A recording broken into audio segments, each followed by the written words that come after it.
Would you like to start on time? Absolutely, Mr. Chair. Ready? Welcome, everyone. Thank you for coming out to our Wildlife and Parks Commission meeting here in Garden City. First thing we do is introduce the people up here at the table and then work our way around to staff. I'm Whitney Dameron. I'm an at-large appointee. I'm chair of the commission, and I'm from Topeka. Clear down at the end to my left is Commissioner Emerick Cross. Why don't you introduce yourself and come down this way? Yeah, Emerick Cross from Kansas City. Delia Lister, Pittsburgh. Warren Geller, Russell. Will Carpenter, El Dorado. Bruce Riedel, Ellenwood. Thank you. Mr. Secretary? Christopher Kennedy, Secretary of Kansas Department of Wildlife and Parks. Curtis Weird, Chief Counsel. Jason Dixon, CIO. Megan Dieters, minutes. Okay, Commissioner Mark is watching. He's unable to join. So he requests Jason to resend a link. Okay. Trying to access now, but I'm in the wheel of death, whatever that is. I don't know. That world. I don't know. Commissioner Mark may show up on the screen.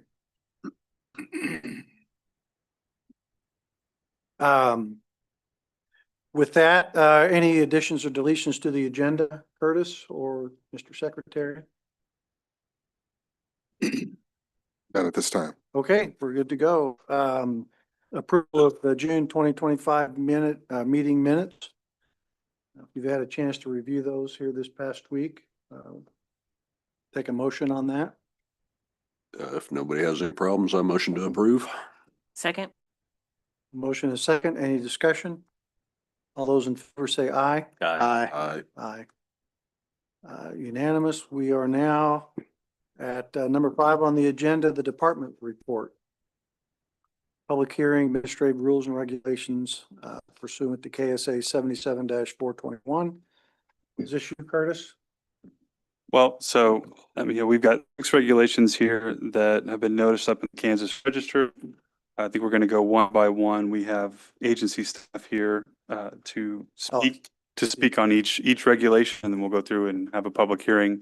And then I just want to add too on those public comments, maybe those public comments contain them to the subject matter at hand. We will have a general public comment a couple different times later in the process. Very good.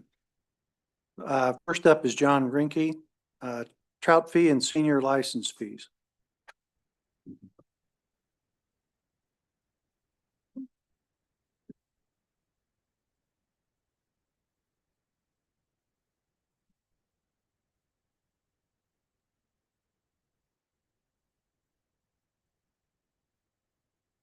Okay, good afternoon, Mr. Chair and members of the commission. My name is John Ranke and I'm the Assistant Director of Fisheries Management. Did I change that, Jason, or did Did it work? Yeah. We good? You should be, yep. Okay. There we go. Today we'll be voting on our proposed regulation to increase the trout permit fee. And that's part of KAR 115-2-1 amount of fees. Just kind of a quick recap of previous presentations at the commission meetings. In March of 2024, we were part of the general discussion session. And in April of 24 and June of 24, this proposed change was workshopped. And after the June 24 presentation, there was commission consensus to move to promulgation. And you are going to be pretty familiar with the slides I'm going to show. We went through it all kind of as part of the discussion at the last meeting when we changed the actual trout season date. And the reason why we are changing our trout program is this graph right here. The cost of trout keeps increasing. And you can see we had these 2 periods of sharp increases. So corresponding with those increases, we had to reduce the number of trout we stocked to try and kind of stop the bleeding there and have the trying to get the revenue and expenditures more in line. This graph here summarizes the issue. The red bars you could see there show the trout program costs, and that is primarily all due to the cost of trout. We have to buy trout. We do have hatcheries in Kansas, of course. Those are all warm water hatcheries, and those are kind of dedicated to producing fish on a statewide basis that our anglers are interested in based on our angler surveys. So you could see how much that the trout costs are outpacing our revenue. If you look at the blue line there, that is our income due to our permit fee. And you can see that's been relatively flat, right at about $120,000 versus our trout costs went as high as $280,000.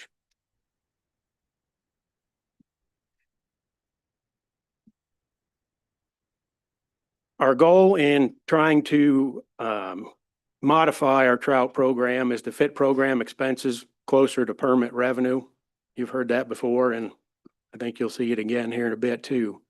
What we've done so far, we've reduced the number of trout locations where we stock trout. We are purchasing less trout. We contracted the season. What that allows is to keep fish densities reasonable. When we're stocking fewer trout, if we stock fewer trout over the same time frame, they get spread out and it kind of reduces the quality of the program altogether. So we were able to maintain the quality by contracting the season that we voted on at the last meeting. And then one thing we started last year and with the help of public affairs was doing some marketing trials, and we are confident that that will increase our revenue side of this issue. And then in bold there, that's what we're asking today, increasing our permit fee. We've kind of done that as a last resort. Our trout anglers, though, were amenable to it. If you recall, we did a trout survey of all our trout anglers. They kind of helped us frame up with the dates of the contracted season. And part of the open-ended surveys, a lot of them just, we didn't even prompt them with a question. At the end, they just said, you know, we think the program's worth keeping and willing to pay extra for the fee. So that was encouraging. Not all of them, but some of them were like, I'd pay twice as much. So, and then something to consider too is we've only had a 10% increase in this trout permit fee over the last 25 years. Okay, so this is our ask or our what we proposed, and that was to increase the trout permit from $12 to $17.50. However, the youth permit, which is required for those under 16 years of age, they're not recommending an increase in that fee. This will potentially give another $55,000 a year to the trout program budget. So up now, the savings that we made with decreasing stockings and what have you, we're saving about $80,000 there. If we were to pass the permit fee increase for the trout permit, we would see increased revenue of about $55,000. We're very hopeful through other non-fee efforts that we could continue to increase sales, such as through our marketing campaigns. And if we do all that and pass this fee proposed change, we would attain the goal of fitting our program expenses closer to the permit revenue. In addition, we can do that in a way that maintains the quality opportunity for trout anglers. It would be done in a more financially responsible manner. And finally, we would have some program stability for the trout program going forward. So with that, I thank you for your attention. And if you have any questions, I'll try to answer them. Questions from the commission? Was Commissioner Mark able to get on? Is. Good.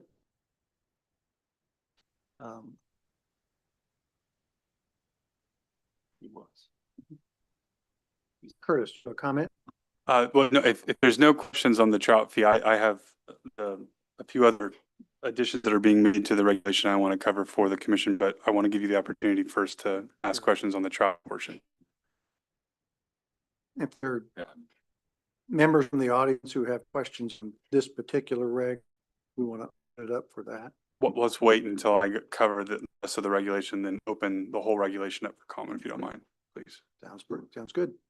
Curtis, I think it's up to you now. Okay, so in addition to the trout fee, there are 3 other resident senior fee, licenses being added to this regulation, which the secretary is proposing in light of the statutory sense of KSA 329100. These fees are being adopted kind of as hopefully as a gap filler, and the legislature is able to reauthorize the secretary to offer that 10-year fee for $40. Now the secretary is limited to offering half price licenses. And so in addition to the single year licenses, which are offered for seniors, we're adopting 5-year licenses for hunting, fishing, and combination licenses. Like I said, if the legislature were to pass another bill in the upcoming session, lowering that back down to the previous $40, I think the intent would be to revoke those licenses, these licenses, and replace them with the cheaper fee. This is just an attempt by the secretary to do some kind of a gap filler for the time being. And then lastly, I'll add, there's some cleanup on the mobile fishing licenses that are being removed because authority for that lapsed, I think 3 or 4 years ago, under the regulation adopted. So any questions there? When the regulation of fees went in front of Joint Committee on Administrative Rules and Regs, was there comments on the senior license fees at all? Yes, the committee, I think some of them requested that we not adopt, ask the commission not adopt the year license fee. I think there was some belief on the committee that perhaps this was a raising of fees, when in reality, there are 2 separate legal authorities for the fee. And these are completely separate from the senior license $40 fee that lapsed.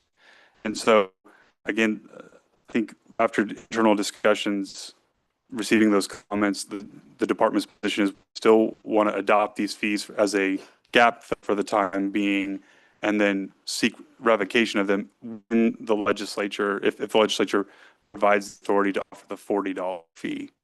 And part of that rationale too is that if we were to amend and remove that part from this regulation, then we would have to restart the whole promulgation process, which would include the trout fee and the mussel, the mussel cleanup isn't as big of a deal, but we would have to restart the trout fee program. And I know they've been needing an increase for a while. So practically, we would like to proceed with the regulation as noticed up in the register.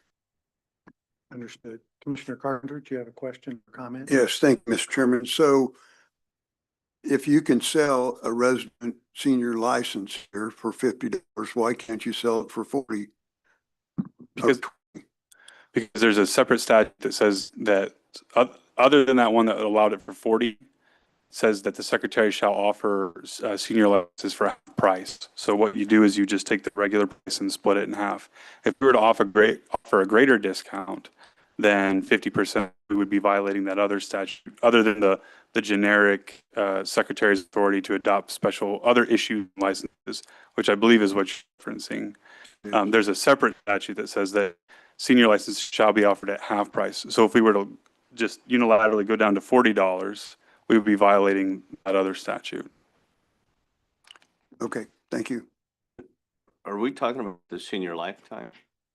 No, that's what the backdrop is the lifetime license. So again, if that were to be effectively reissued by the legislature, then we would run another regulation to adopt it. And to be clear, because I get a lot of questions on this, but my understanding is we can't, as a commission, rule on the senior lifetime as a regular. It's got to be legislated, right? Correct. That was housed in a statute which the legislature put a sunset on, and the sunset is passed. So is there, I know it's not our purview, but what's the timing of that? I mean, if we get questions, how do we answer? My understanding is that the legislature intends to take that up this next session. Okay. And that would put an enactment date likely of July 1, 2026, unless they expedite it by a month or two with publication in the Kansas Okay. Register. All right. Thank you. Other questions from the commission? Any questions from the audience on that particular regulation? If not, I think you need a vote. So we need a roll call vote, and just for clarity's sake, I'd like to confirm, I know you did, Mr. Chairman, that Commissioner Mark is on, but I want to make sure that he's privy to all the conversations so that Megan can record his vote. Very good. Commissioner Mark? Yeah, Curtis, I have listened to the entire meeting and I heard every bit of the presentation as well as the discussion. Thank you. Need a motion? We call, we just call roll call, or do you want a motion in a second? Well, we need a roll call vote on this. Right. And Megan will record the votes. Very good. Megan? Commissioner Carpenter, Yes. Commissioner Cross, Yes. Commissioner Gefeller, Yes. Commissioner Lister, Yes. Commissioner Mark, Yes, Commissioner Riedel, Yes. Chairman Dameron. Yes. That is 7-0. Very good. Thank you. Not muzzleloader shot regulation by Jake George.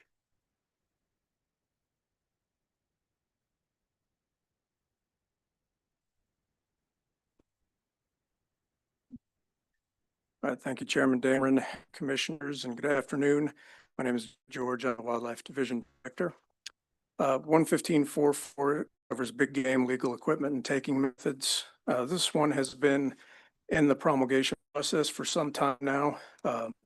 Actually, many of the early presentations on it were likely predated some of you. But it has now completed the promulgation process and is ready for commission action today. Thankfully, it's a very simple change and I can describe it for you guys in fairly short order. The 11544 includes legal equipment and taking methods for big game. And we review it periodically for any modifications needed with respect to equipment advancements or new technologies that become available to hunters for the harvest of big game. It was brought to our attention that the current language as written regarding lethal projectiles for muzzleloader firearms did not allow for the use of non-lead projectiles such as conicals, tin, or power belt copper bullets. The currently proposed change to this regulation broadens the types of projectiles that may be used in muzzleloading firearms, so these modern non-lead projectiles can legally be used if hunters choose to do so. Lead projectiles will remain legal as well, so it does not prohibit the use of the lead projectiles. This change was accomplished by striking the term lead within the regulation, as you'll see in your briefing book. And with the Chairman, I'd be glad to answer any questions that you have before the formal vote for the proposed change. Question from any of the commissioners? Not here.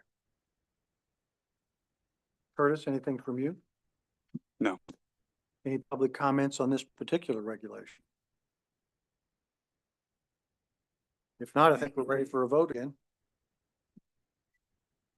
Commissioner Carpenter, Yes. Commissioner Cross. Yes. Commissioner Gefeller, Yes. Commissioner Lister, Yes. Commissioner Mark, yes, Commissioner Riedel, Yes. Chairman Dameron. Yes. It is 7-0. Very good. Thank you. Levi Jester is going to talk about deer seasons, 115-25-9. Levi. Thank you, Mr. Chairman. Levi Jaster, Big Game Program Coordinator out of the Emporia Research and Survey Office. The season dates under statewide seasons in 115-25-9 follow what we've currently had, just adjusting for the calendar so that the opening day of like rifle season would fall on that Wednesday after Thanksgiving like it traditionally does. So I won't run through all the different dates that we're changing because it is just calendar shift changes. We're keeping all our standard seasons we've had.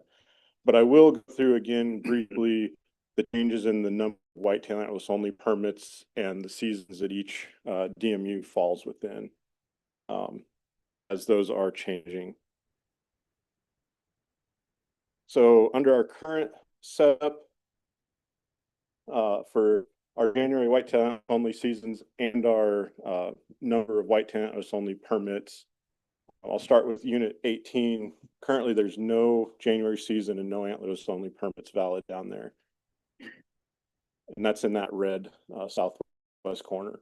And then in brown with units 6, 8, 9, 10, and 17, those are currently in our short season, typically 3 to 8 days long. Those have one antlerless permit currently valid in there. In that kind of yellowy greenish color, which is most of the state, especially the central, northwest, and then those in southeast Kansas. They're in our medium season, which is an additional week to whatever the January season is, with 5 antlerless only permits. And then those green, dark green colored units, so mostly south central into southeast Kansas, and then Unit 19 are in our long January season. So another on the middle length season, and then 5 antlerless only permits. And so the changes we have put in front of you, due to low deer numbers in western Kansas, we'd move put all of those western 4 units, so 1, 2, 17, and 18, to not have a January season and no antlerless only permits valid in those units. And then Unit 3 up in north central northwest Kansas moves into the short season with 1 permit valid. And then we would move Units 6, 8, 9, and 10 into the mid-length January season, and then also allocate 5 antlerless only permits could be used in those units. And units 4, 5, 7, and 16 would remain the same as they are. They would not change. They'd stay in the mid-length with 5 antlerless permits valid. And then southeast Kansas, we would move units 11 and 14, which are those light colored ones down there, into the long January season. So it'd be in a week time. And then all of those units would now have an allocation of 10 antlerless only permits per hunter that could be used if they so choose to. And so the would look like that under this. And so we address those low deer numbers in far west Kansas, and also then the high deer numbers in southeast. We did have some questions about how many permits this might, or how many hunters this might. And so just looking at last year's numbers, you know, the vast majority of our hunters buy, you know, 1 or 2 permits. So 1 permit for most people, that's their either species or either tag, so buck tag.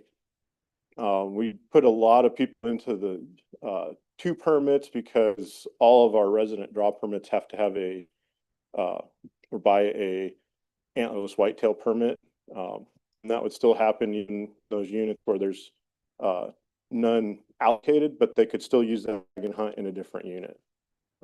Those whitetail antlerless only permits are not limited to specific units other than the number you can use. So they could go east and use them. But what's really of note then in this case is that 623 people that bought all 6 deer tags last year.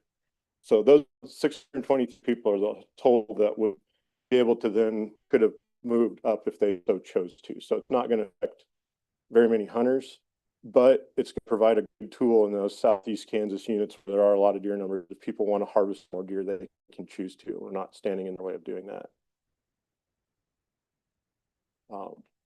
And so with that, I thank you. And that's, I would take questions on the regulation 25-9 for deer seasons. Questions from the commission? I actually have one. Yes, sir. Commissioner? When we went through the data the last time, we talked a little bit about Unit 19, and the numbers that you showed us for Unit 19 did not demonstrate enough deer to put Unit 19 in that dark green.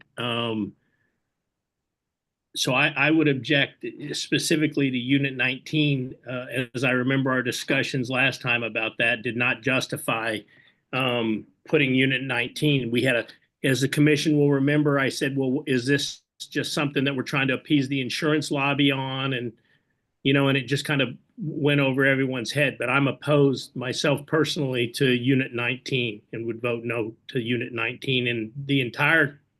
If we can't subsection it, then I'll be a no vote on this because they've not answered my questions on Unit 19 to justify that. So while Unit 19 deer numbers are lower than they have been in past years, still very strong. And I think the low number of permits this is likely to sell would be very little impact in that case. Right, but my only point is that with the department recognizing Unit 19 deer numbers are currently down, the answer that, well, we don't think we're going to really sell that many permits is that's the wrong approach. I think if deer numbers are down, we don't over harvest that area. And so I think we need to take Unit 19, deal with it separately, do what you've told us in past meetings, that we kind of watch this rolling average. If the numbers come back up, then we can move in this direction. But with your own admission that the deer numbers are down in Unit 19 to put it in that dark green, I think that's a poor way to manage the wildlife. So I'm strongly opposed to that. And I'm not satisfied with, well, we just don't think we're going to sell that many permits. I don't think that's how we want to manage the wildlife in Unit 19. So, and the other thing with the population management 19 is last year was down, but the overall trend in population the last few years is still in upward trajectory. So if it would continue to go down, then we could also revisit this in the future. Well, my last comment is that how about we do it the exact opposite? We manage to make sure we make no mistakes with the wildlife. And if it starts to come back up, then we increase the harvest.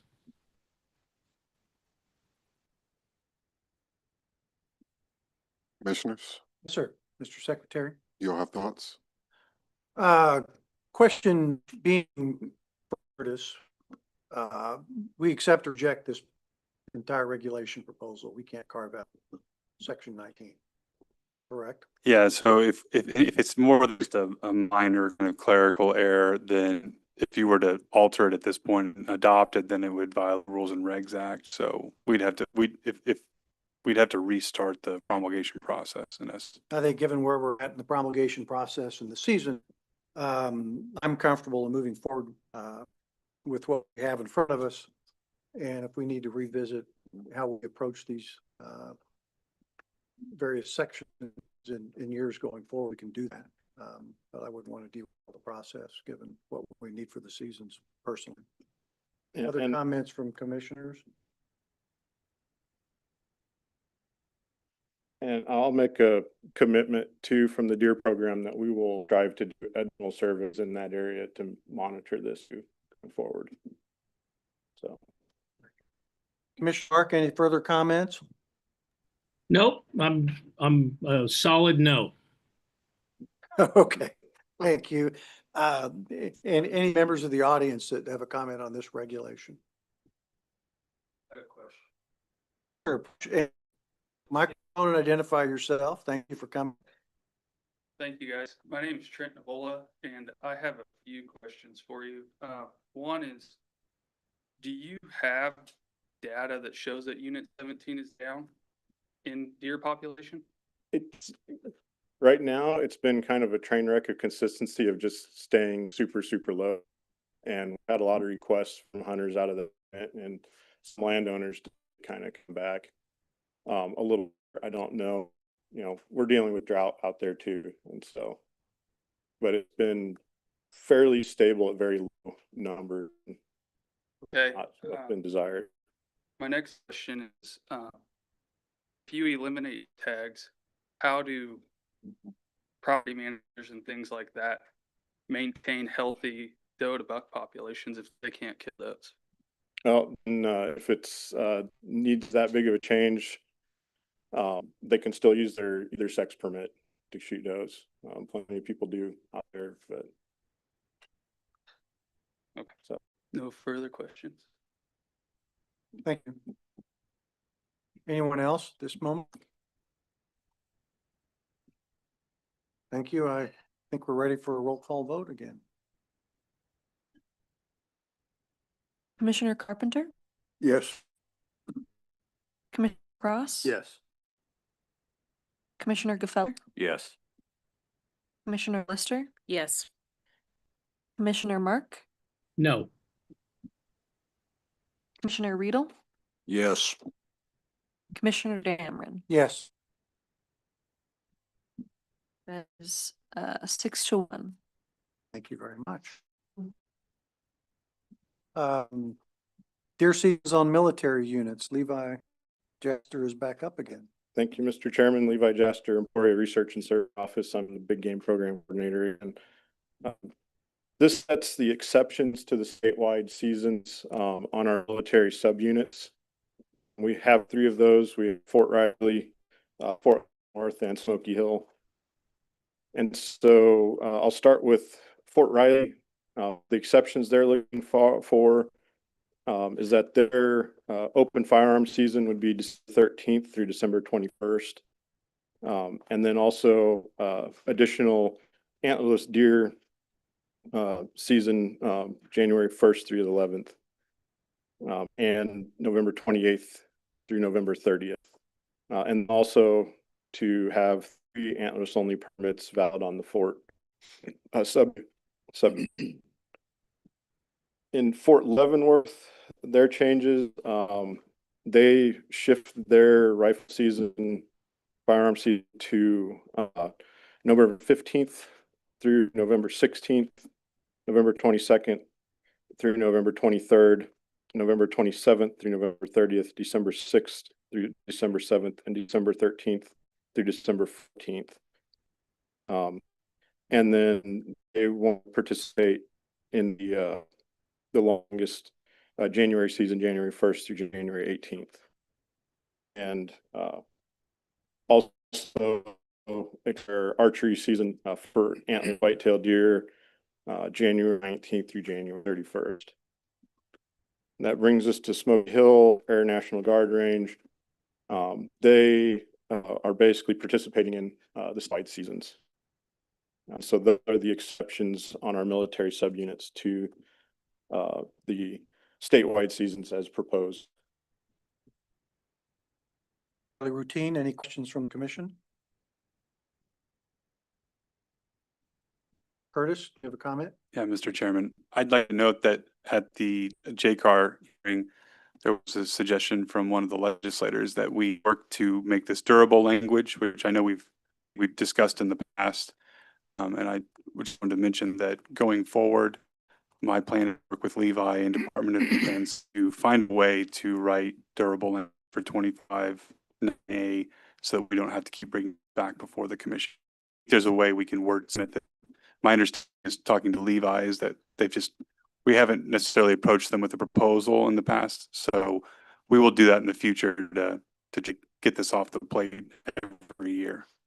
Yeah, we have these exceptions due to their missions, and so it still provides a hunting opportunity within that. So that's working with them and works for them too. So Very. No further comments. I think we're ready again for a roll call. Commissioner Carpenter, Yes. Commissioner Cross. Yes. Commissioner Gefeller, Yes. Commissioner Lister, Yes. Commissioner Mark, Yes. Commissioner Riedel, Yes. Commissioner Dameron. Yes. 7-0. Just to be clear, Mr. Chairman, there was public comment announced for that regulation, right? Yes. An opportunity. I just trying to remember. Thank you. Let the minutes reflect. Please do. Okay, something we've talked about a few times at every meeting that I've been a part of for the last year or so.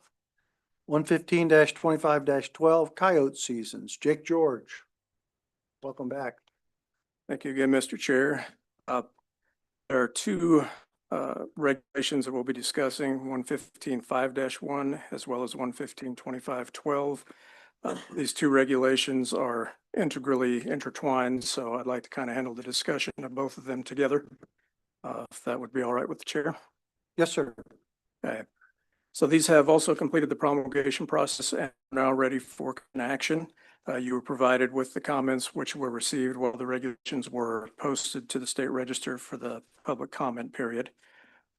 Both 115.5-1 and 115.25-12 were changed in order to implement the new season dates for the use of night vision equipment as previously discussed and the consensus that was reached by the commission. 115.5-1 was modified to remove the original January 1 through March 31 season dates for the use of night vision equipment, and a reference to 115.25-12 section B was added to establish the new season dates. Within 115.25-12 has the new season date language, which establishes the night vision coyote season as September 1 through March 31, but excluding the first Saturday of September and continuing for a total of 23 days, including Saturday of September. That language excludes the early muzzleloader and youth disability seasons. It also excludes the Wednesday following Thanksgiving and continuing for a total of 12 days, including the Wednesday following Thanksgiving. That language excludes the regular firearm season. 115.25-12 also includes language which establishes a 3-year sunset, which if not removed at a later date will revert the season date back to January 1 through March 31 as of April 1st, 2028. That I would be glad to answer any questions for the formal vote. Okay, commissioners, do you have questions on either regulations being proposed? Comments? If we vote on this, it go back to the original, starting at January 1. Okay. Yes, if there's a no vote, then the regulation that's currently in legal effect would remain in effect, and these proposed changes would not occur. Okay. I'd like to Yes, make sir. a comment. It's pretty well known I'm opposed to night hunting in general and then extending the season. And I've a lot of reasons that I've been pretty clear about it. Don't want to rehash those, but I'd like the commission to consider one other thought on this, and that is, one of the biggest issues we have in Kansas is public access for resident hunters. And the reason it's becoming more and more difficult is landowners like me, I'm a pretty sizable landowner, have the option to lease their land to outfitters, guides, hunters, and those lease rates are getting kind of to the point where resident hunters are getting kind of priced out of the market. What we've done with night vision is we've created a new revenue source for people like me, for outfitters to sell. And these night hunts sell for, I've seen $350 to $1,800 a night. So we have created a product line, so to speak, that's pretty valuable. Already have 90 days to sell these hunts. And now we're choosing to give another 87 days for this product to be consumed, so to speak. Well, that's a lot of money available to lease more land at higher rates. And I obviously don't have a crystal ball, but it's kind of logical to assume that there's gonna be a lot of competition for more land to be leased for this type of hunting and further pricing resident hunters out of the market. My comment. Thank you. And overwhelmingly, the communications that I've gotten from the general public is there's no stomach for it. For night hunting. Or very little, I guess I should say. And socially, and biologically, it doesn't make sense. Further comments from the commissioners? Commissioner Carpenter, then Commissioner Riley. Thank you, Mr. Chairman. So my question is public land open for this? No, it would not be. It would not be. No. So this does not affect public land, that you can't night hunt on public land? Right. Okay, Just private land. just private land. And the second one we discussed a little bit is, what are the fees for this night vision hunting coyotes? What were the fees? It is a $2.50 permit, but that is no fee to us. Those are the processing fees which go to the licensing agent. I certainly would think that we would want to charge $20 or something like that. And then if it was a non-resident, we would certainly want to charge $4 for a non-resident for those fees. So I think that's something we need to consider as a commission too. No comment. Comment, Commissioner Mark? Obviously, this is a horse that we have ridden and beaten multiple times in meetings. There's been probably more public comment on this, with maybe the exception of the duck out-of-state duck hunting issue. I think when we got to the point where we pushed it to this level, there was significant compromise among the commission. I think the science is strong on the side of this extension. I get a number of calls, as the other commissioners do, and overwhelmingly the calls I get support exactly what happened here. I think when we did the presentation, the real public survey came back favorable to this. I know there's a very vocal, I believe, minority that opposes this, but I think that what we're about to vote on is a true compromise that was struck among all the commissioners based on all the information. So I'm prepared to be a yes on this, just as we were when we as a commission voted to move it forward. Curtis, any comment from you before go to the audience? No, I would just to reiterate what Mr. George said earlier, and that you were all provided the emails that we received during the public comment period. So you're aware of what the department received in response to the publication and register. That's all. Anyone from the audience want to talk about night hunting of coyotes? Sir, please approach and identify yourself and speak your mind. All right, my name's Tony Miller. I'm from Ulysses, Kansas. Been coyote hunting for probably 40 some years.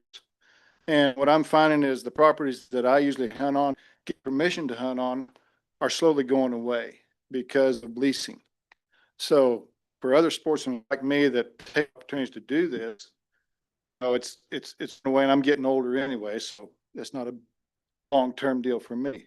But as I see this night hunting progress, and not that the coyotes don't need to decline, they do, but opportunities are starting to slowly go away as a color. So just want to bring that up. Thank you. Any questions for Tony while he's here? Thank you, Tony.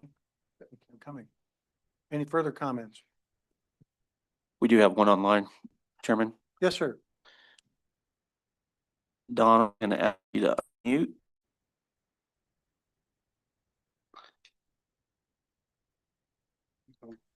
Hi, thanks for the opportunity. I wasn't able to get my written comment in on time, so I just wanted to make my statement here. My name is Dawn Hawkins. I live in rural Douglas County. I'm adjacent to Army Corps of Engineer land that is leased by Kansas Wildlife and Parks, who offer this land to hunters.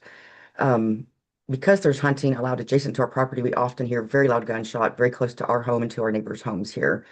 Upon occasion, a bad shot leads to wounded deer running up the hill onto our property.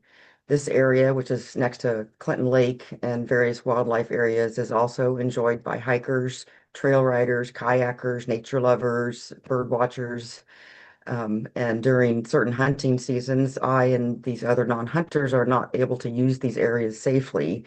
If I dare to go on a hike near my property or go down to the lake, during hunting season, I always have to wear bright orange and I do occasionally run into hunters inadvertently.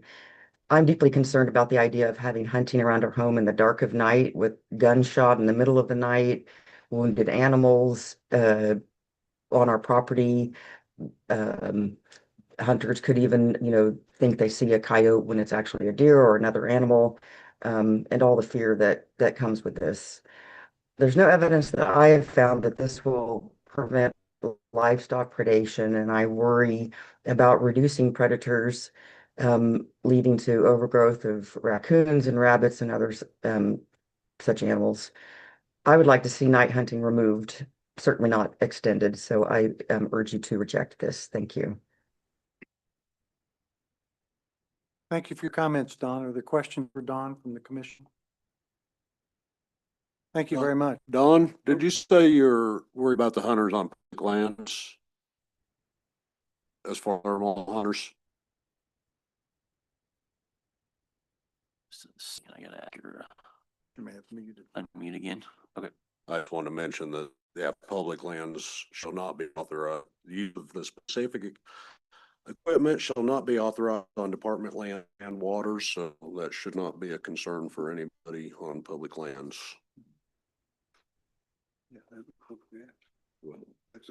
Thank you for the clarification. I do remain strongly opposed to this. Thank you. Thank you, Don. Anyone else online, Jason? Yep, we have two more. We have a Zach Storo. Zach Pastora from the Sierra Club, I bet. That's correct. Thank you, Chair, and thank you, Commission, for the opportunity to speak before you on this proposed regulation. Before I begin, just want to say on behalf of our 4,000 members across the state dedicated to enjoying, exploring, and protecting the great outdoors, we appreciate your service to the state and service to the mission of allowing current and future generations to have the opportunity to enjoy the ecosystem and nature around us. So thank you for your service.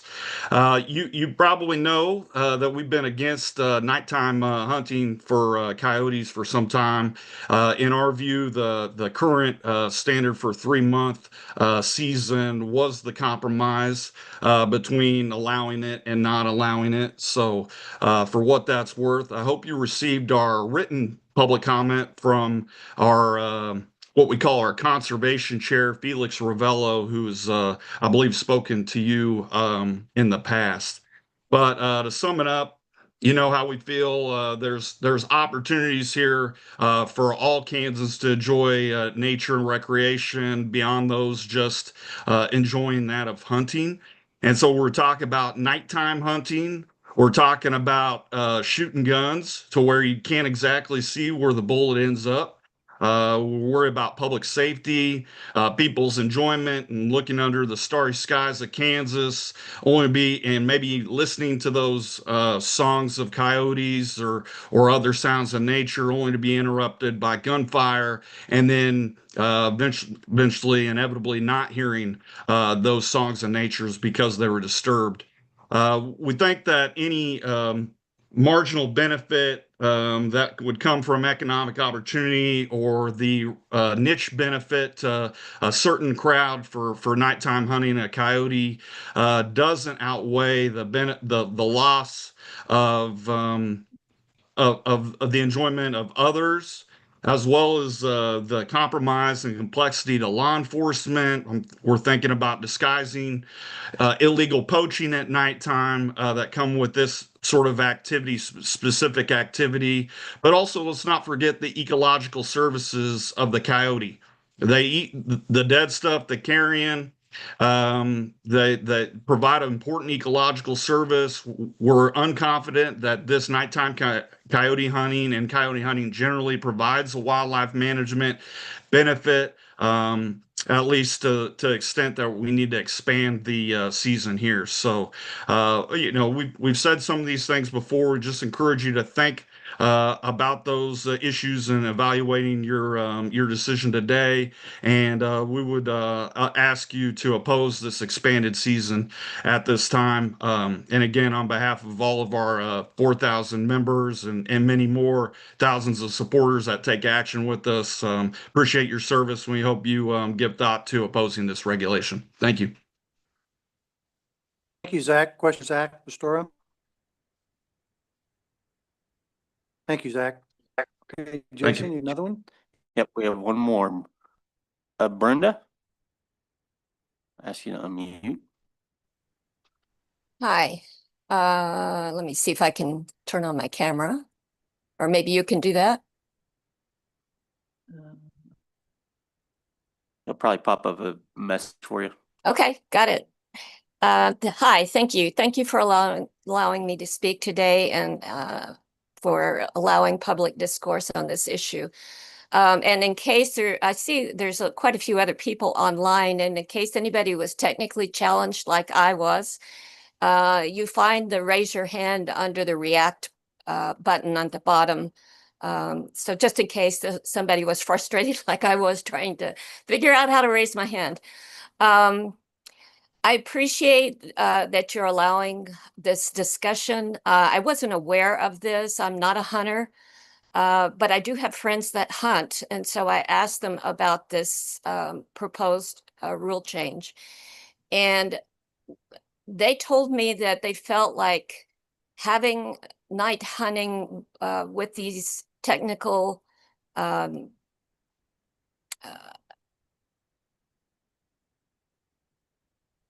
I guess they are ability to see things in the dark is probably, they don't feel that it's like sporting. It's giving the hunter an advantage that is not fair. And they were opposed to it as well. And so I did a little bit more reading about it, and I found out, that the problem is, as Mr. Pastor said, you could have unintended targets, and that could be like pets, people, or endangered animals. And so I think the inability to really identify your target at night, even with these technological advances, could be problematic.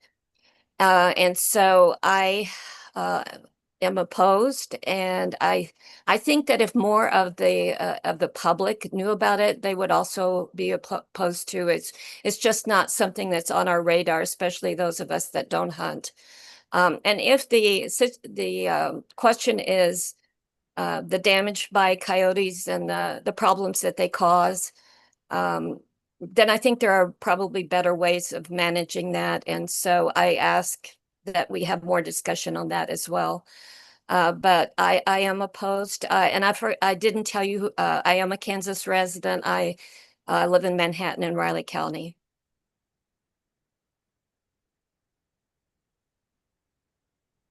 Thank you, Brenda. Questions for Brenda? Nope. Any more hands go up, Jason? We had one more pop up. Chris Hildebrandt, can I ask you to unmute? Thank you. Hello, I'm Chris Hildebrandt. I'm from Franklin County. I live outside of Ottawa. I am an avid coyote hunter during regular season or during year round. I also do thermal hunt quite a ton during thermal season. To argue a little bit on the identification issues, I can assure you that you can tell the difference between most things outside of various other issues, but yes, you can tell the difference between a coyote and a deer, a dog and a coyote. And typically when you're hunting these, you're hunting them on approved, or you're hunting on, owners' lands that want to rid of said things. And also we get numerous calls, my hunting partner and myself, from helping various farmers protect their livestock, whether it be cows or chickens or whatever else. Just the other day, I got a call from a lady that her dog went missing, and they have a video of it being taken away by a coyote. So various things along those lines. So I'm extremely excited about the opportunity of hunting longer for thermal season of anything. So I appreciate the opportunity. Thank you, Chris. Any more online, Jason? That seems to be it at this point. Very good. Any further comments from the public? Speaking personally, we've this to, like I said, literally every meeting that I've been a part of. I've heard from both sides. I've not really had a significant number of calls and emails, but they're fairly balanced, quite frankly. I've looked at it. In fact, we have a season that's been in place for a number of years. And when we were considering expanding, I did not hear any instances of where we had problems that some people have expressed concerns of people trespassing, poaching, shooting, other than coyotes, where we've had any substation or media consider those kinds of things. I know initially the thought, or at least the proposal, was to make this year round. States do allow thermal hunting of coyotes. I know there were concerns expressed from people who came to us, people who called, as well as some commissioners, of hunting into season when litters would be born, creating coyote orphans, I guess, so to speak, which is not something that would like to. We kind of brought it to a head at the meeting at in Fall River.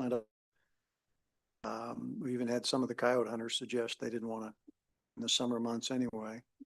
So we looked at backing the season up into the cool weather, and that's where we come up with October through March season. And that was advanced by a vote of the commission, not unanimously, as you see here today.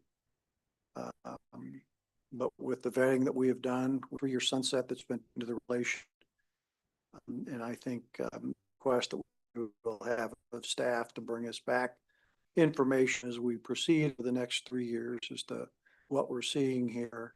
I'm prepared to support the regulation and move forward. Any further comments? Yeah, all right. One more question. We talked about it so much, I lost of the reasons for.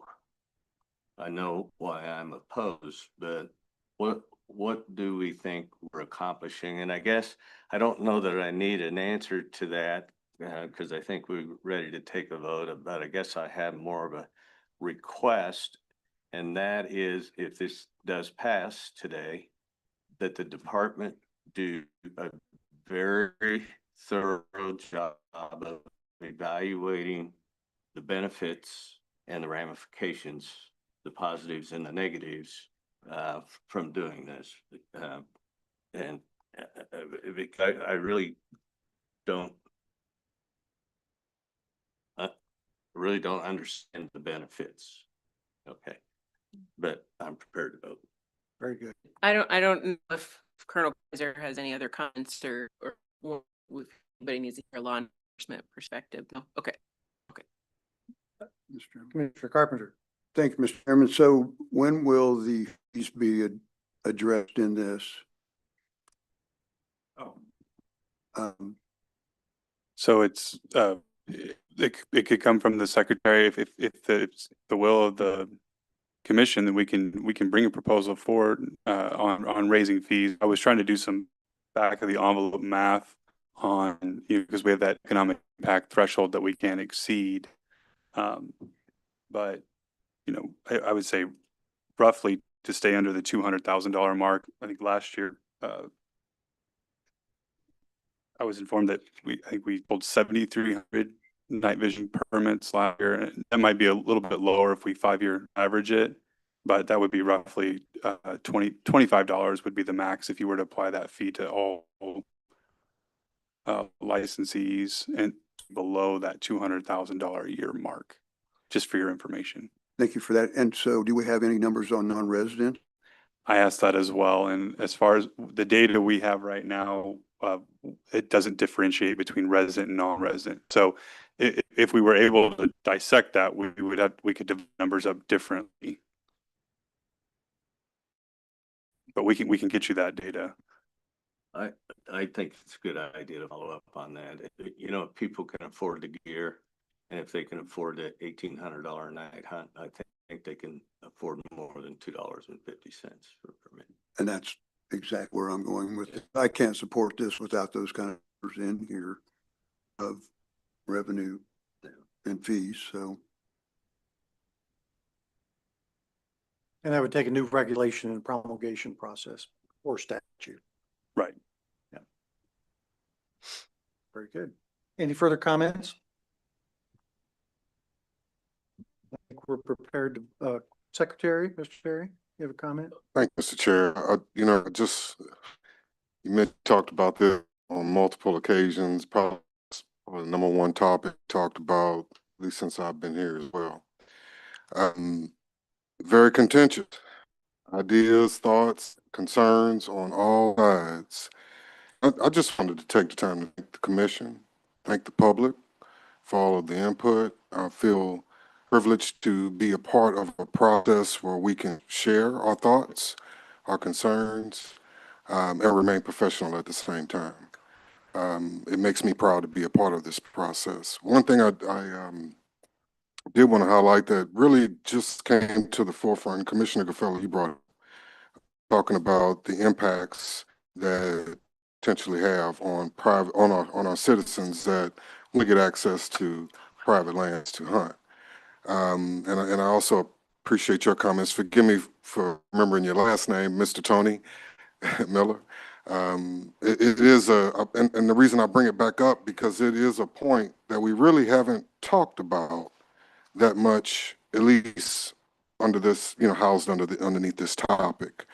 And so I want to encourage you to continue to think about that, but also share that information with the legislature. I was privileged enough to talk to the Joint Committee of Rules and Regulations 2 weeks ago, and I brought that very issue up.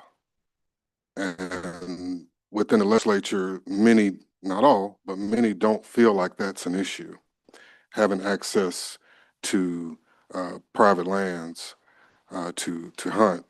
They feel like it's not an issue at all, and in reality, I believe it is. And I think most of my biologists would agree that it is. And most hunters who have hunted and, for 25 years ago and think about what was access like then and what is access like today, things have definitely changed. And so I appreciate the professional discord that we've been able to have. And I encourage you to keep discussing it and don't be afraid to talk about it with your legislators as well. Because I don't feel like they truly appreciate that it is an issue that grandkids face in the future. And as you all have heard me say it before, that's what I'm thinking about. We're all in this room short timers, and when you think about it like that, but we have an obligation to think about the grandbabies and what opportunities they'll have in the future. So I just wanted to say that. Thank you, Mr. Chair. Thank you, Mr. Secretary. I think we're ready to vote, perhaps? Mr. Chair. Just for clarification, so without the fee in here, this bill, this will pass with $2.50. And so remind me of the process now to address the fees. So the secretary can come back with a proposed regulation amending the regulation that contains the fee. I was trying to scan if it was in 2.1. I think it might be in 2, Jake, or is it elsewhere? I believe it's in 2-1. Is it in 2.1? I just missed it. So we have to rerun that regulation, which you already voted on, amend that fee, have it go before the commission, and then do initial vote to move it into promulgation, bring it back, have you do a final vote like we're doing here today. And so those fees could have been included in the original one, this one. Yes, when the proposal came from included the fee increase, if the commission had included that in the regulation it wanted. Because I remember we did have discussion over the fees at that meeting. Yes, but I remember reading back specifically what changed the commission to put into proposed regulation, and it did not address the money. It was a topic of previous commission meetings, but it was not part of the specific proposal that went into promulgation. No specific numbers were discussed. It may currently not be listed in 2-1 because technically it's a free permit. It's just the processing fee.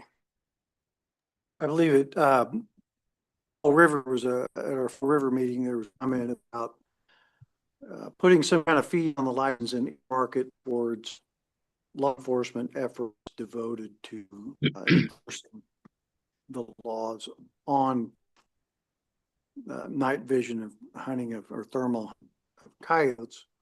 I don't know what the opinions of the rest of the commissioners were, but I recall I made a comment and said, I certainly didn't oppose increasing fees. Before that, I didn't think we should get in the business of trying to earmark certain revenue streams to certain functions of the commission. So, for example, taking portions of tags and earmarking it to X and so forth. I didn't think that was a policy that we should go down the path. I thought the secretary was better positioned to consider how to allocate funds based upon his or her own budget priorities. But certainly would not oppose and would encourage bringing back a regulation that would look at fees like that. I think it's would be appropriate. And if I might, I agree with you, and I agree with really all the comments about the increased fee. One thing that I've really appreciated in my short time on the commission is hearing the other commissioners and the biologists saying that we ought to not base the wildlife management on the money end of the deal. And so I don't think we should do anything to delay what we've already agreed upon previously to move this forward. I think it's the right thing to do, but I do agree with the commissioner's comments that we should come back in the proper channel and raise this, I think an increase in this fee subject to the limitations that we can give up to 200,000. I think we should come back and do that, but I still think we're on sound, science and conservation footing here. And I want to, still push forward with what we had previously agreed to, but I do agree with the comments about fee increases. Your comments. The thermal hunters we heard from all agreed that increased fee was, they all thought it was great. And I think most of them agreed that no fee is not great. So I am for adding a fee to this. I don't think we can do it today. I think it's something that could be expedited through the hearing process. It's not complicated to consider. So I think while it may not be in place, should this regulation pass for the current hunting season, probably would be for 2026. It could be for 2026. But I will leave it at that. If we're ready to vote, go through the roll, see where we're at. This is a roll call for 115-5-1. Commissioner Carpenter, I will support this, on the condition that we do come back and look at the fee part of it. So yes. Commissioner Cross. Yes. Commissioner Gefeller, No. Commissioner Lister, No. Commissioner Mark, Yes. Commissioner Riedel, Yes. Commissioner Dameron. Yes. It's 5-2. And we have 115-25-12. Commissioner Carpenter, Commissioner Carpenter, Commissioner Cross. Yes. Commissioner Gefeller, No. Commissioner Lister, No. Commissioner Mark, Yes. Yes. Commissioner Riedel, Yes. and Commissioner Dameron. Yes. There's 2 as well. We've gone through our public hearing portion. Regulations promulgation is fairly short order from you, Curtis, right? Review. Yes, it's only a minute, Mr. Chairman. You see, many of the regulations of promulgation have gone down, given the long public hearing we just had on the regulations we moved through. Starting at the top there at 2-C, the camping is under department reevaluation. You'll hear from our new parks director later in the meeting about the proposal there. But the rest of them that you can see are various state, the threatened and endangered regulations have moved on with the AG, prioritizing those right now because they require a 90-day notice period in the Kansas adopted. And as the elk is also with the AG. The commission draft rules and regulations reg that was discussed is still with the Department of Administration. Any questions? Any questions from the commissioners as to the status of these regulations in promulgation? Thank you, Curtis. Thank you. We're rolling right along, so we're gonna not break just yet. I'm gonna keep you here a little while longer. We've got the first of general public comment section this, so we invite our guests, if you have comments you'd like to address to the commission or to staff, please come forward, identify yourself, and tell us what's on your mind. Yes, sir.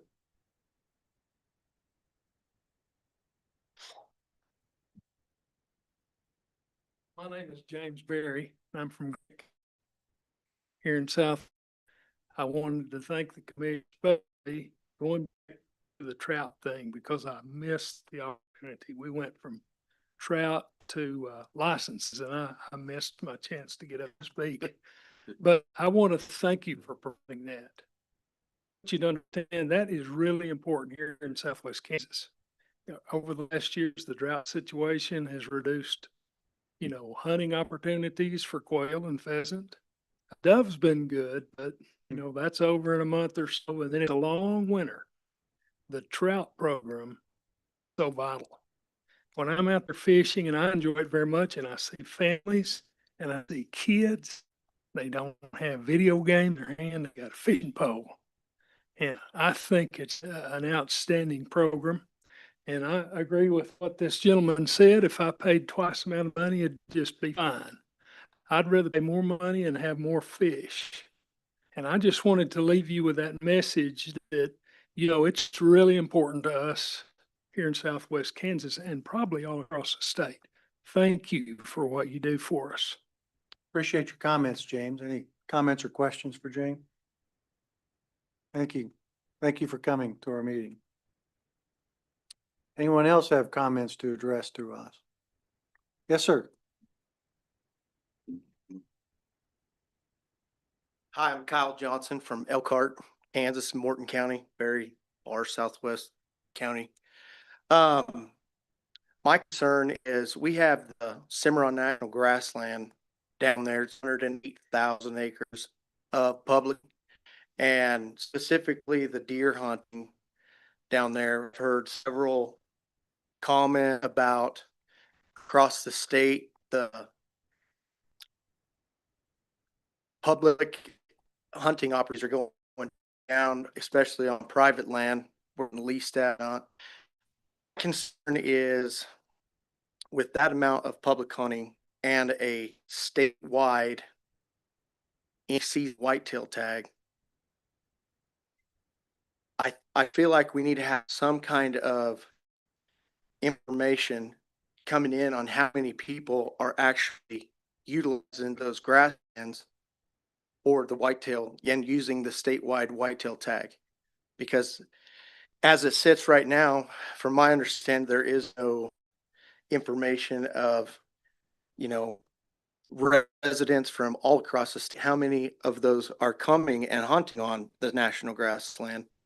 And so I would just, sign of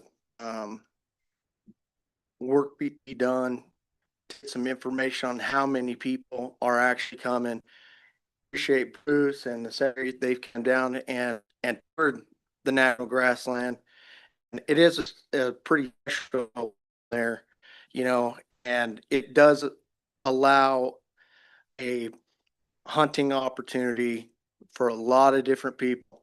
It's a huge deal in our county because it's a lot of the acres of our county. So as a landowner myself, I hunt that a lot. And most of the people that live in Morton County hunt there. And so I'm not trying to, discourage or outdoorsmen from coming to Morton County. I'd like to make sure our resources down there are protected and taken care of, so I appreciate everybody's time. Thank you. Mr. Secretary, I believe you have comments on that, or you can extrapolate based upon deer populations and what have you. So Levi Jaster, Big Game Program Coordinator, Peoria, Kansas. We've looked at the data down there a little bit here recently. We visited, several of us, including Commissioner Rydell, went down to see grasslands and talk about deer hunting down there specifically. While we don't necessarily have specific data to the grasslands, which is not even our property, so we don't necessarily have to work with their staff to collect that. A very rough back of the napkin type calculation of the deer harvested in that unit versus what's reported as public land harvest. It's a good portion of the public land harvest in that unit does come off that property. It's more, if I remember correctly, in the order of about 50 deer come off of that property each year, out of the 450 that are harvested in the unit. So it is very important, but that kind of falls within what a lot of our other public lands across the state, where it makes about 1% of the state. It's even less if you count what's actually open to public hunting, but yet about 15% of our deer come off of public lands in Kansas. So they are pretty vital. So that's very rough. It's certainly on our radar to continue to look at that and evaluate it. I've talked with the biologist down there about potential additional surveys, other ways we might get at some of this. And it's also on our radar for potential future research projects as a place we might want to be citing some of that if it fits with what we need to learn. Thank you. Yep. Are there questions or comments from the commission? I have, Mr. Secretary, have you had any discussion with the National Park Service about a possible collaboration of survey on access or user data? Have not, but we can definitely move in that direction. Okay. But once we have that data, we're still limited in what we can actually implement on Park Service ground. Yeah, that's understood, but it is a very valuable resource. After going down there and seeing it, I want to go down hunt down there the weekends. So it is a great place. And I think we do need to do our best, what we can, and what is our power to protect it and ensure that it is there for the future. Absolutely. Question for the gentleman. You said you hunt on the lands. What's your take? Are the numbers declining? Are you concerned about the numbers? Yeah, we were part of the deal back in 2014 that helped get the antlerless season shut off in Unit 18 because there were so many people coming to the national grassland and harvesting the whitetails. We have regulation on mule deer hunting, you know, so there's specific number of tags that'll go out. Rifle, muzzleloader tags and archery tags are all still over the counter for residents, and resident is more of my concern, you know, but from what I see more mule deer and quite a few less whitetail than when I started hunting 20 some years ago, whatever. So it is a concern that whitetail any season over the counter tag for residents, you know, anybody from the state can come out there and hunt. And there's like, how do you manage that when it's literally anybody that wants to hunt could come there and hunt? I'm not asking you to shut it off or like, let's just maybe try to get some information of how many people are actually utilizing it so they can make a more informed decision going forward.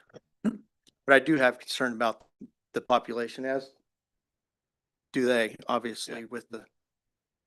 Thank you. Thank you, Kyle. We have other comments. Jason? Yes, we have a Matt Sharkey online. I'll ask you to unmute.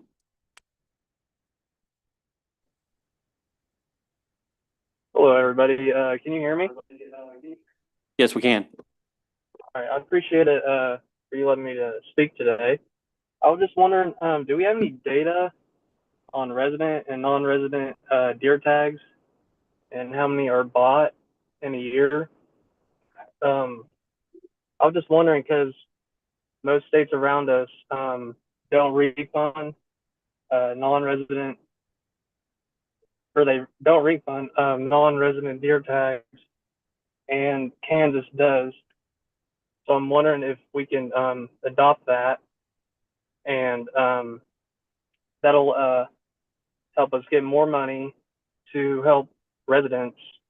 And I feel like we could just put that money into something useful, as in getting more land and stuff like that. I didn't know if that was being talked about, because it seems like we don't know how many non-residents are taking place or buying tags during the seasons. So I just want to know if we could adopt that about non-refunding non-resident deer tags. All right, thank you. Thank you. Levi, you want to comment on that?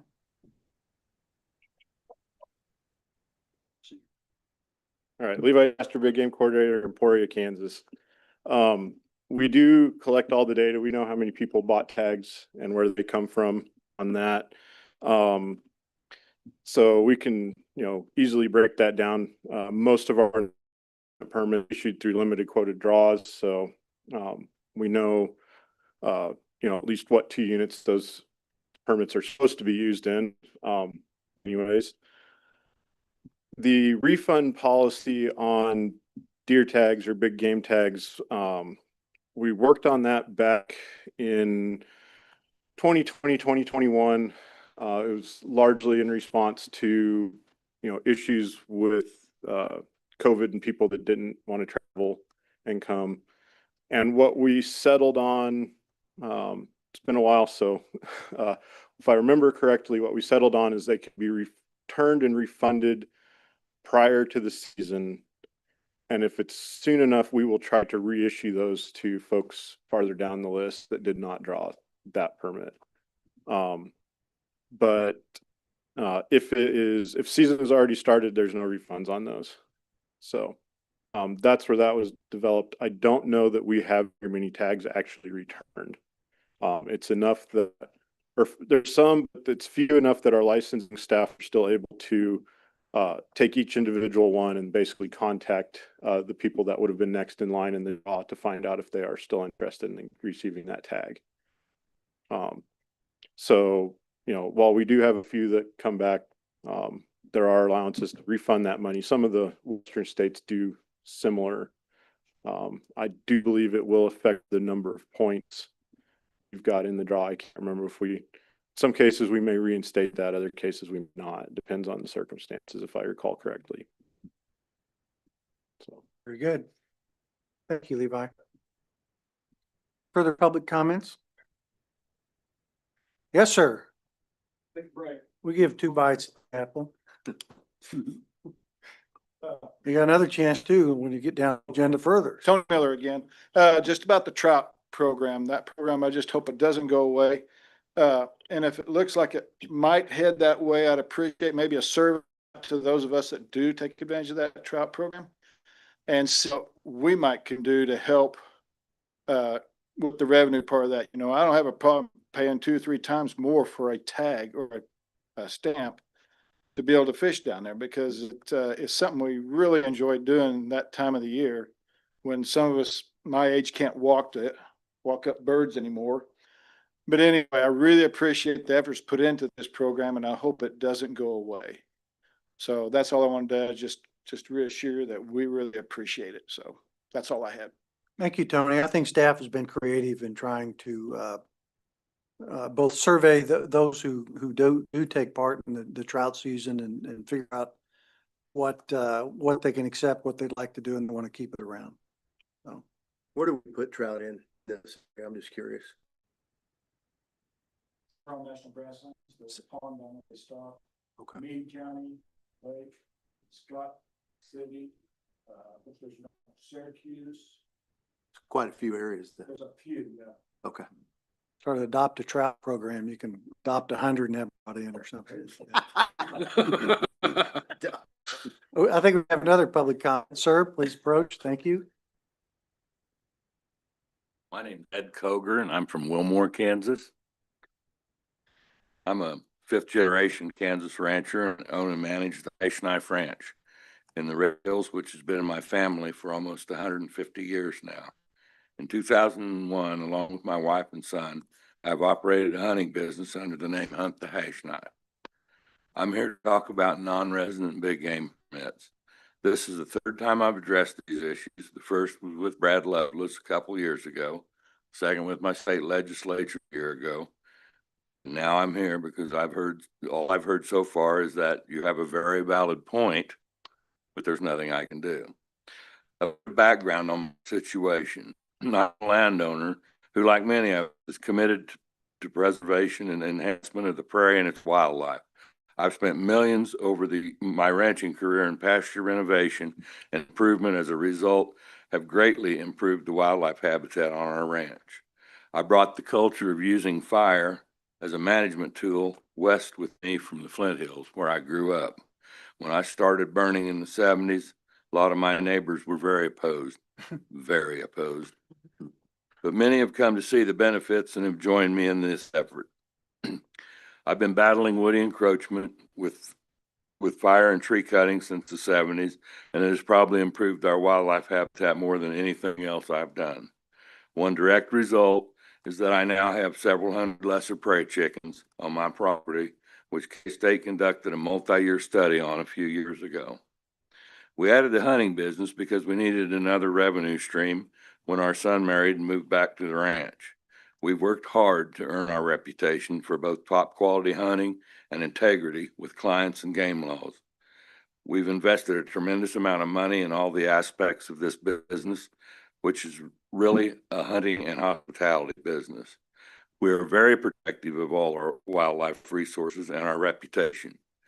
So our strict policy is that no hunters go out without a guide. We're with our hunters throughout their hunt. We scrupulously avoid overhunting our property. For our deer hunts, we wait to harvest a buck until they are at least 5.5 and preferably 6.5 years old or older. We book no more than 15 deer hunters, all archery, on our 35,000 acres owned and managed, and another bordering 9,000 acres of leased land for each hunting season because our experience has taught us in order to maintain the quality of our deer herd, many more bucks need to die of old age than we harvest each year, which both increases the opportunity for our clients and creates an age structure in our herd more common to a natural one. We also host quite a few local youth hunters, mainly to harvest old bully bucks and does, which helps us maintain our low buck to doe ratio. Over the years, we acquired a solid group of excellent clients. As you know, demand for high quality whitetail hunts is extremely high. And as most outfitters like us do, we book for the coming season as soon as we finish the current one, because most hunters we cater to have very tight schedules and plan their hunts many months in advance. This makes the current lottery tag system very damaging to our business. The claim in favor of this system is that it ensures fairness due to demand and limited availability. However, we do not believe the current system is at all fair to landowners who operate a business like ours, because it's literally destroying our business and taking from us the right to control our own property. It's become impossible to operate profitably or predictably. We have lost nearly $250,000 in income from canceled hunts over the past 3 years because of the failure of book clients to draw a tag. The state of Kansas lost significant income tax revenue from our last income. Also, half our turkey hunters failed to draw in 2024, and not one of them drew a tag in 25. We had a tremendous number of birds each year. In 2023 and 2025, half of our deer clients failed in the draw, while in 24 we only had one fail. That level of unpredictability means we can't operate like an airline and routinely overbook to ensure we have the numbers to be profitable, because we won't take the chance of overbooking and then overhunting. In fact, it seems to me the current process encourages overhunting because it leads outfitters who lease ground for hunting to routinely overbook to ensure they don't miss out on their income. In turn, outfitters overbooking leads to more hunters applying for tags, which reduces our hunters' chances in the draw. So our situation is we are in possession of ample, well-managed private hunting land with an abundance of wildlife, have trustworthy, vetted clients, but we can't get tags for them, even though we are one of the private property owners who in reality sustains well over 90% of the wildlife and habitat here in Kansas. We've made and continue to make expensive, ongoing investments to our lodging and other hunting-related improvements in anticipation of income that evaporates when the state doesn't issue non-resident tags to our clients. This situation is untenable, and it feels all the more unfair when we start fielding phone calls we get every year after the draw from guys who drew a tag but haven't arranged for a place to hunt and certainly aren't willing to pay our price. The talk of fairness grates on us when these non-resident hunters do nothing to maintain our property or wildlife populations we maintain. In reality, the state who claims ownership and control of the wildlife resource does little to sustain it either. The deer and other wildlife who live and thrive on our ranch depend solely on us. I appreciate that managing an equitable tag system is complex and difficult, and we certainly don't have all the answers, but we feel there are better ones. As you can imagine, suffering the losses we have from the current tag situation causes more than a little resentment, and we'd much prefer a relationship of mutual cooperation with KDWP. One way to accomplish this, we believe, and a fairer way, would be to offer a parallel track that attaches non-resident tags to the land. Other states, New Mexico, Texas, Illinois, and Utah, have adopted policies like this. And with over 90% of the hunting acres in Kansas in private hands, we believe it could be a win-win for landowners and the state. For a fee, KDWP could allow landowners like us to enroll in a program that allows a landowner to purchase tags for their clients within reasonable parameters established by KDWP. Maybe the state could set minimum numbers of hunting acres per tag, possibly with consultation between biologists and the landowner. It seems to us it would be a fair and profitable solution for both parties to allow a landowner to go to the KDWP, verify their location and number of hunting acres by whatever means the state requires, specify the number of tags needed for purchase that season, and fully identify the hunters for whom he'd like to purchase the tags and licenses, possibly by a deadline before the regular tag application window opens, if the state would need to know how many tags are already there. In addition, it seems to me that the state could also tie the tags to the land for public acres in order to reduce the problem of overhunting on public land.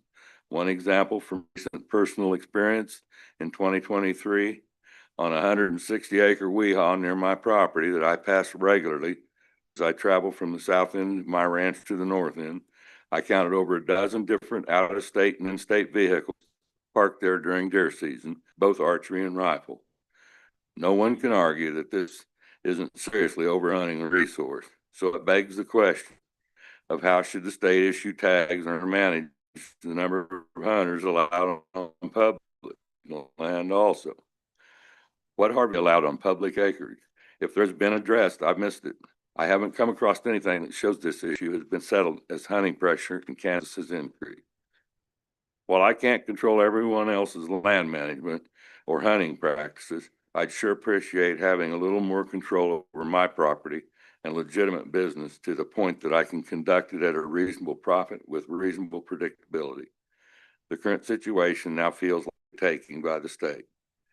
I greatly appreciate your listening to my thoughts and concerns on the matter of tags, and I thank you for your patience and attention. Thank you, Mr. Coger. We have comments or questions from the commission?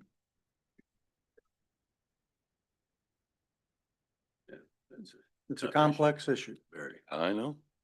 It is a very, Mayor, Mr. Chair, Mr. Secretary. it is a very complex issue. I just wanted to reassure you that you are not the only outfitter or guide that has brought these issues to my attention. And I mean within the last couple of weeks. And I think I definitely can appreciate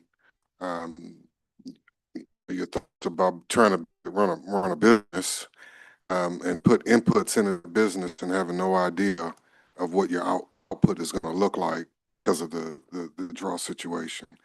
Well, my problem is that I'm not going to let anybody else hunt my property anyway. So what's the difference?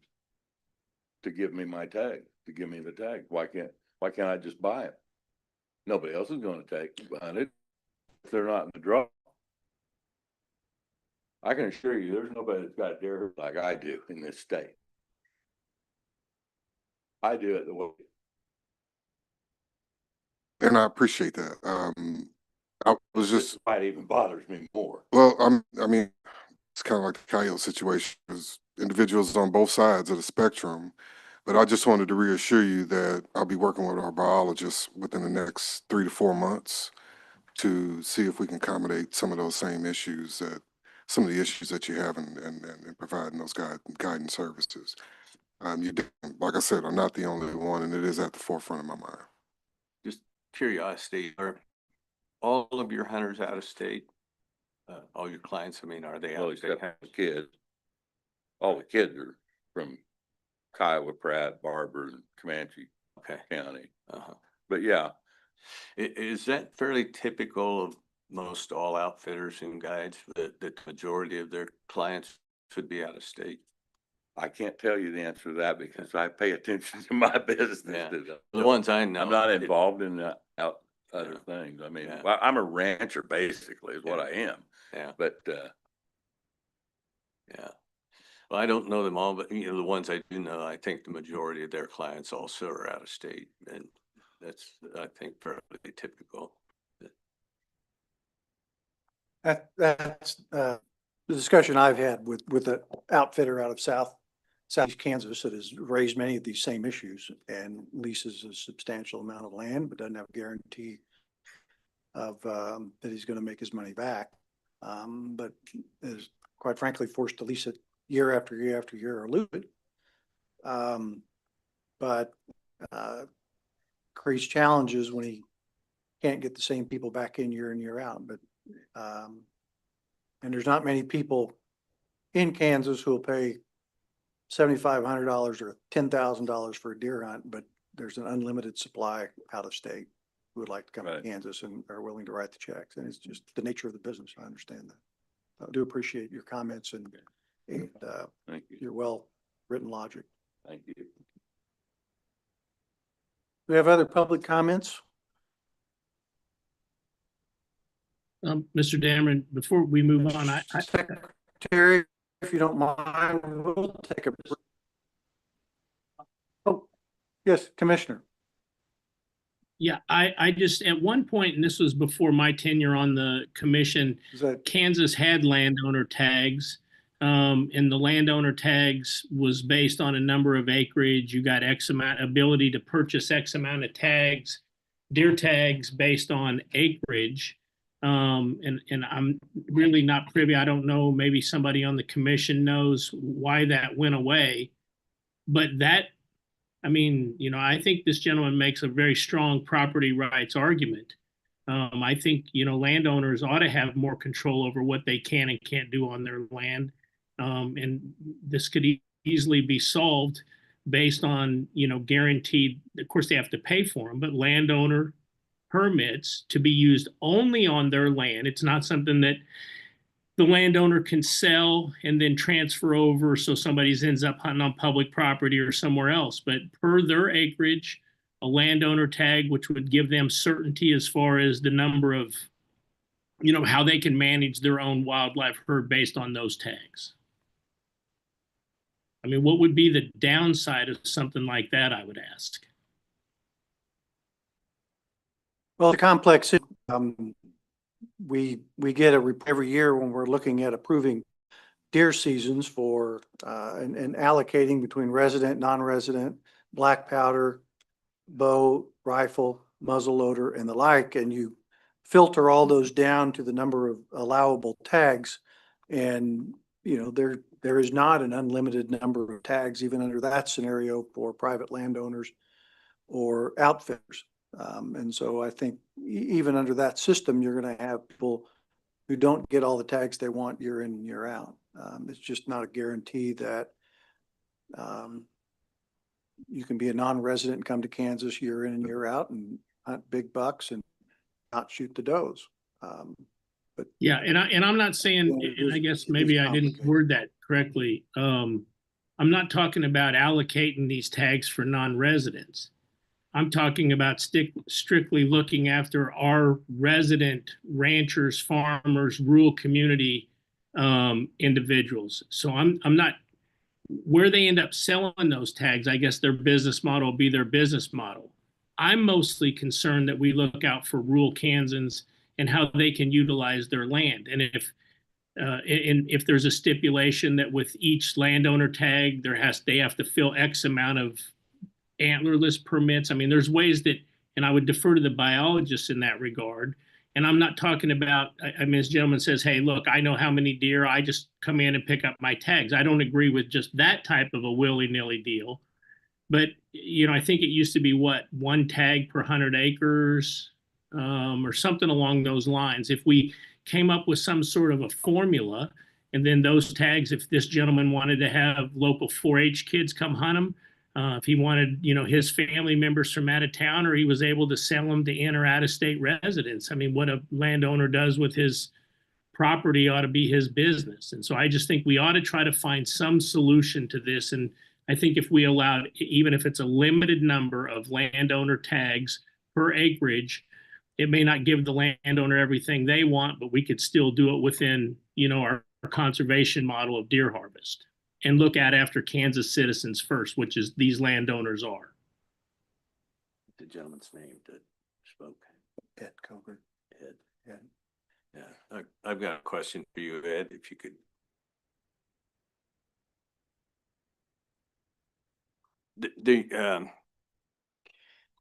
Your thoughts have to do with you as the landowner, but that also has a guide business, basically.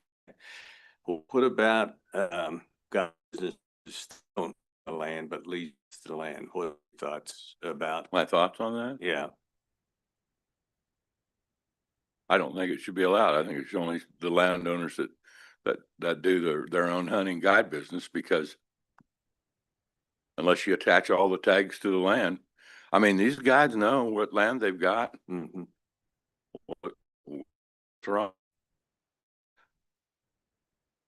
Hey, Mhm. I used to have to hand in a big sheet of legals to to get my tax for, well, when transferable tags were available, which my family's giant, Mhm. but I mean, there was like 3 kids and my wife and I that could put in for them. That's 5.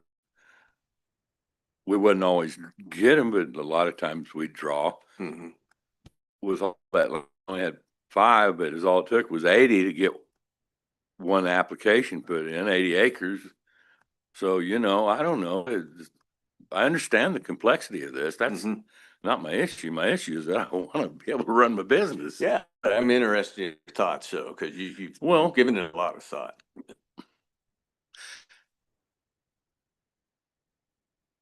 I, I, it's hard for me to comment on that because I don't lease ground from anybody, and well, I mean, we leased a little bit of ground from my cousin. That's who I lease it from, but as a whole, we just run it on our own stuff. Okay. So, you know, I don't know. I mean, we figure about 2,000 to 2,500 acres per hunter is what it. Mhm. That's. But with 160 acres, you know, I don't know how many family members can put in per deer tags. Yeah. On own land, but I don't.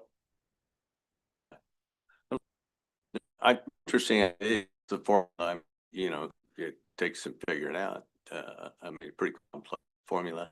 Unless it follows the land, but if it follows leased land and their own land, you know, you see the distinction because you got a lot of outfitters in the state don't own all the I land know. they hunt on. There's a lot around. Majority of it, they lease.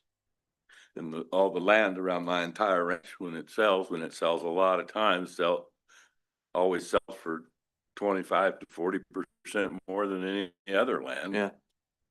Yeah. That's just because we manage our deer herd the way we do, and it's easy to bait them across. Yeah. You're right. Thank you, Mr. Coker. Appreciate your comments. It is an issue that comes before the commission and the legislature, I think, every year. So appreciate the secretary further investigating the issue. Absolutely. I think we could look information on it from our staff November 14th day.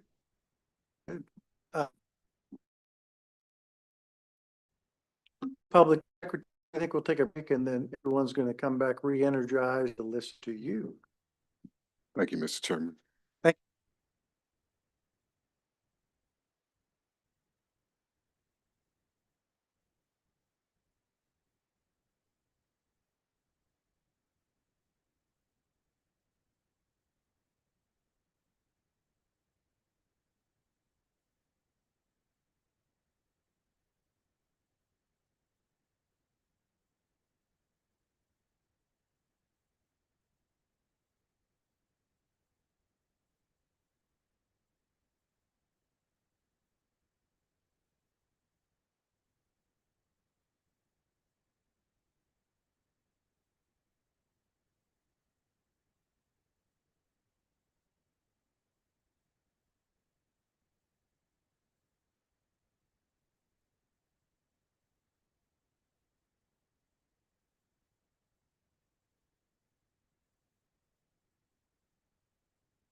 Got here by 10 o'clock.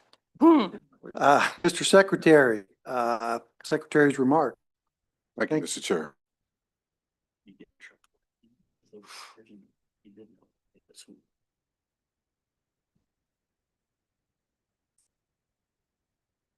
Thank you, Mr. Chairman, Commissioners, KWP staff, members of the public in attendance, and those of you attending online today. I appreciate your participation, and I truly value your input. I met with some of our constituents on this side of the state with Commissioner Rido a few months back. And I heard a rumor that some of our citizens on the western side of the state feel like our agency has forgotten about them. I can reassure you that this is not the case. Our KDWP staff is truly passionate about conserving Kansas natural resources and serving our citizens across this great state from east to west. And I think that's something we should all consider as we talk about our biologists. This because I was one. We don't come here to make a lot of money. We come here because we love what we do. We come here because we're passionate about conserving the natural resources in the state and serving our citizenry. I also take this obligation seriously. And to be honest, a great deal of my time as secretary has been spent on this side of the state, and I look forward to continuing this trend as this is a truly beautiful part of the state. We are certainly in the dog days of summer. I want to encourage everyone to remember to stay active. As humans, we need outdoor activity for our health and vitality. Fortunately for us Kansans, there are plenty of opportunities to engage. So without haste, get out, fish, hike, camp, bike, take outdoor pictures, and don't forget about preparing for the upcoming hunting season. It will be here before you know it. And if you're like me, it may take a minute to retain our archery muscles. I'm happy to say that between our Kansas state parks, trails, public lands, shooting, and archery ranges, we have good opportunities to get out and a lot of resources to enjoy.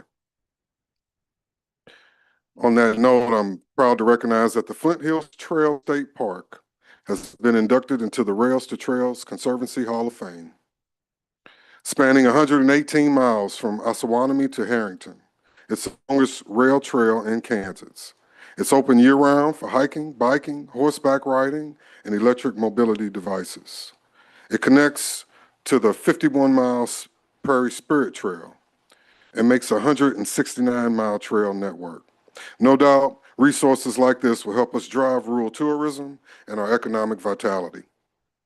This achievement reflects our collective commitment to an active lifestyle, exceptional public outdoor access, and the health benefits that these outdoor spaces provide for all Kansans. None of this would be possible without our great partners across the state. It is something that's truly unique to Kansas. When I think about why do we have the wonderful resources that we have, and we have so few resources to really utilize to maintain a lot of the outdoor access. And a lot of it is not only due to our passionate staff, but it's due to the great partners that we have around the state. We are truly blessed with great partners. I wanted to take a little bit of time to express how grateful I am to all of them. We have so many groups and individuals that assist in our efforts that I truly don't have time to mention them all. And unfortunately, I haven't had a chance to interact with them all. But here recently, I've had the opportunity and the pleasure to meet with several over the last few weeks. In my job, I certainly hear about the myriad of complaints on our agency. They all funnel up to me one way or another. And that's okay, it goes with the territory. But here recently, I met with a few individuals that had nothing but good things to say about our agency, the resources that we provide.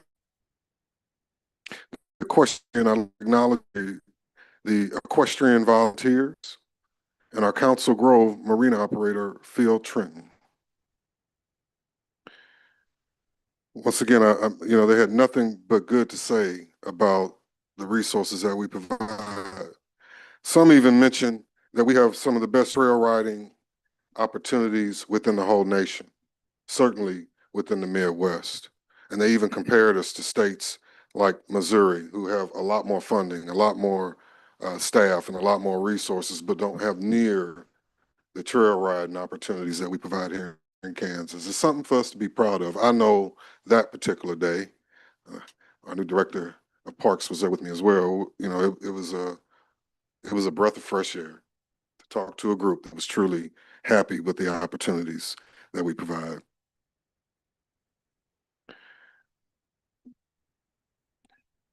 The other individual I wanted to recognize was Phil Trenton.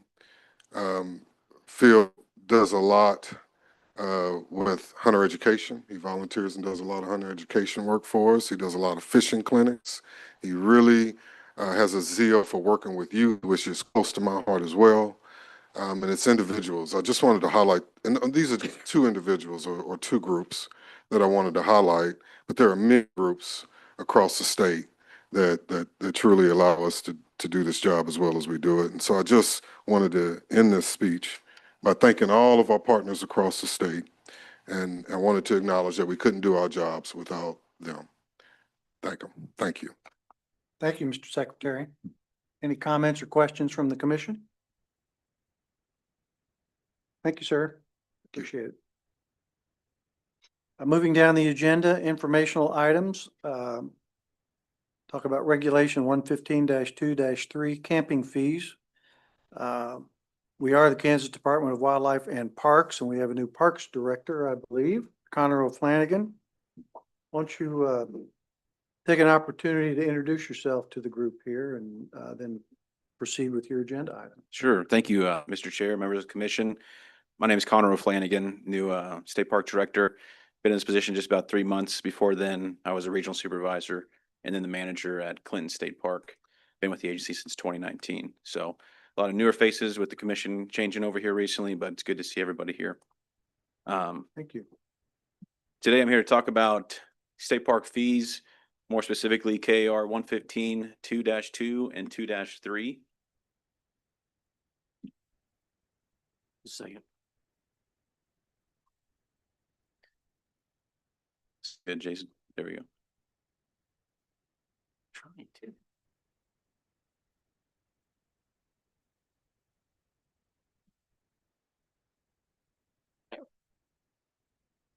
There you go. Okay. All right. So we look at our fees, goals of reevaluating our fees and proposing any increases. The goal here is to ensure long-term sustainability and quality of Kansas State Parks by adjusting fees to keep pace with the rising operational costs, utility costs, so have you, as well as outdoor areas accessible for all park guests. And so with that, this is just our increase utility cost. You'll see this is from 2016 on the left, which is 1.8 million is what our utilities were in 2016. That date is the last time that our fees were increased. So we're on the same fee structure from 2016 now. And so if you look on the left, 1.8 million in 2016 utilities, on the right, 2.6 million utilities in FY24, showing a 45% increase just on water, electric, propane, and solid waste. So just something to keep in mind of why we're looking at increasing. One of our first programs that we're going to talk about is annual camping permit. This permit's been offered since the 1980s. What it does is provides a $10 discount for the calendar year. That covers the current rate of your daily camp. And so if you purchase a annual camping permit for the whole calendar year, you have the nightly camp rate discounted. Kansas is only one of 2 states that still offer this program. Other states that had offered in the past have ruled that this is not sustainable and have discontinued it. So why is this not sustainable? Longer stays by permit holders has led to loss in revenue. Not that we don't want people to stay in state parks, but the longer you stay, annual camping permit, more revenue we're missing out on because that's discounted. Rising operational costs make the program sustainable, similar to the slide before.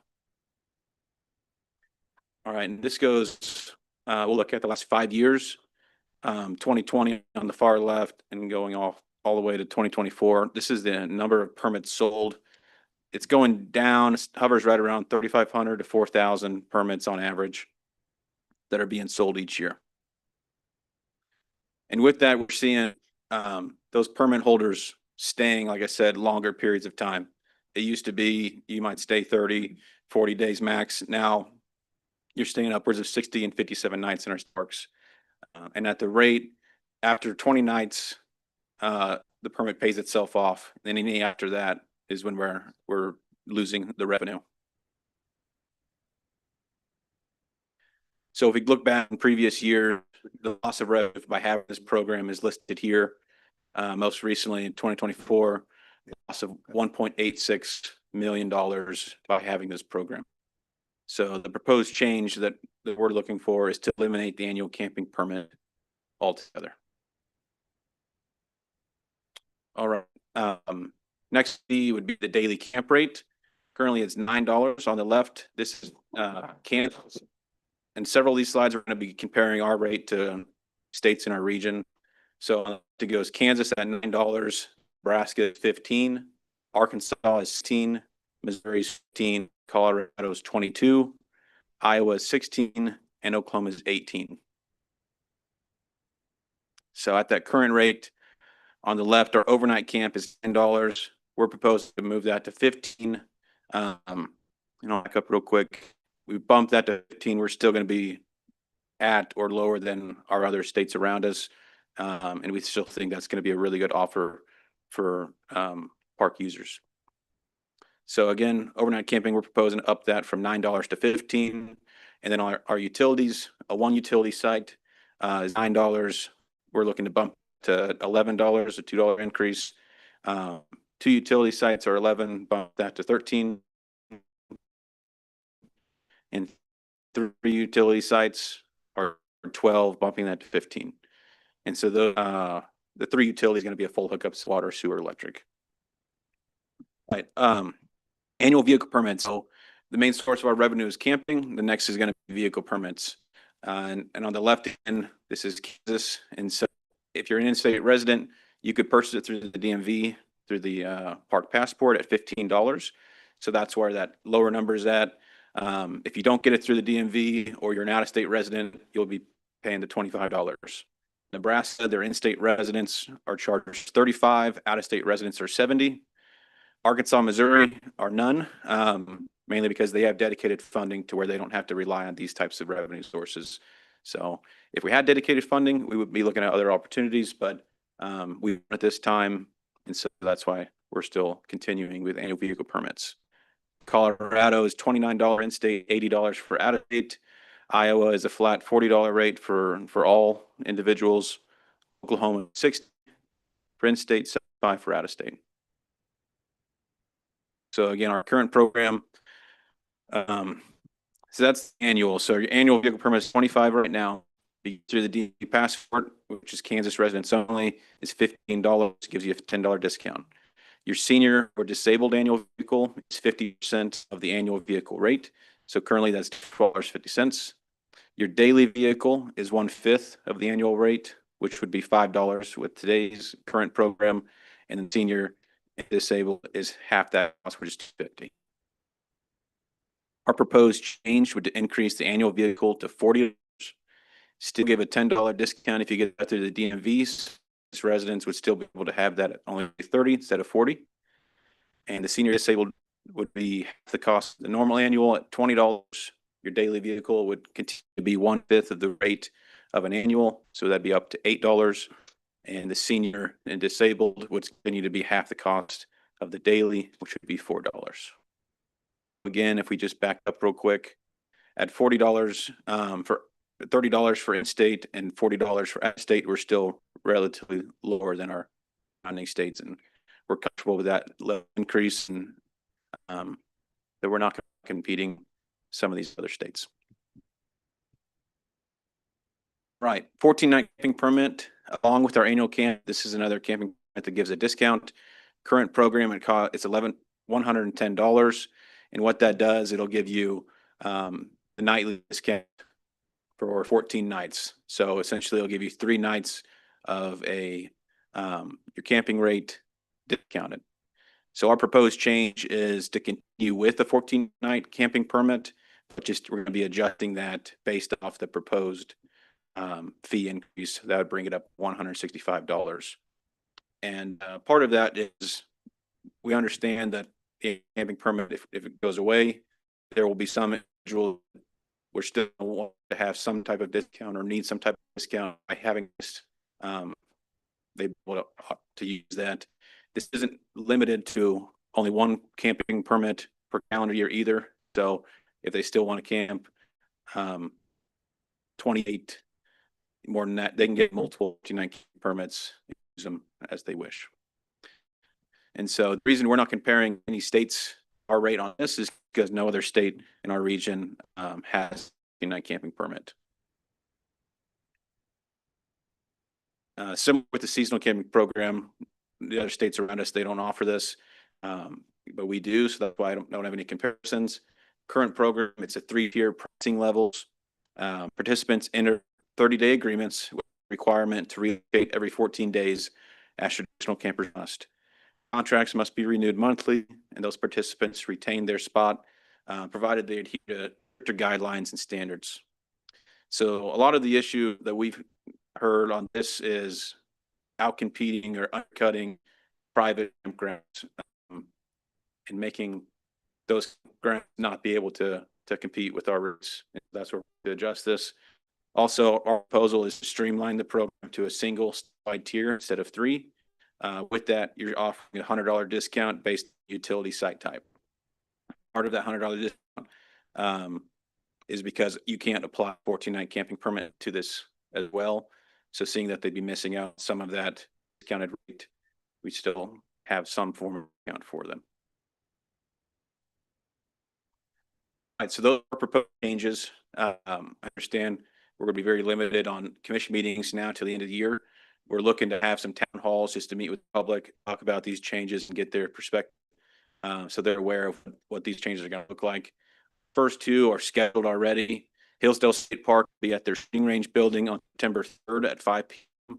And El Dorado State Park on September 23rd at 5 p.m. And we're going to announce these 2, work with our public affairs to make sure the public knows these meetings are scheduled. We'll be at Dodge City, Hastings, Manhattan. We're looking to confirm sites, locations to have those meetings as well as time.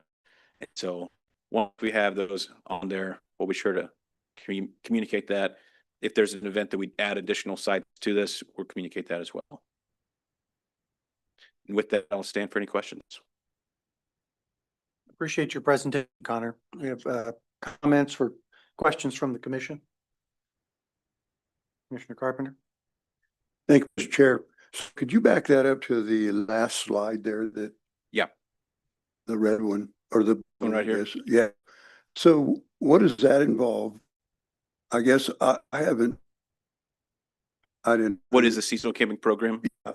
Yeah. So some people use this as what's called the quote unquote long-term camping, where they can stay in one campground site for upwards of, I believe it's 6 months based off of approval from Corps Bureau.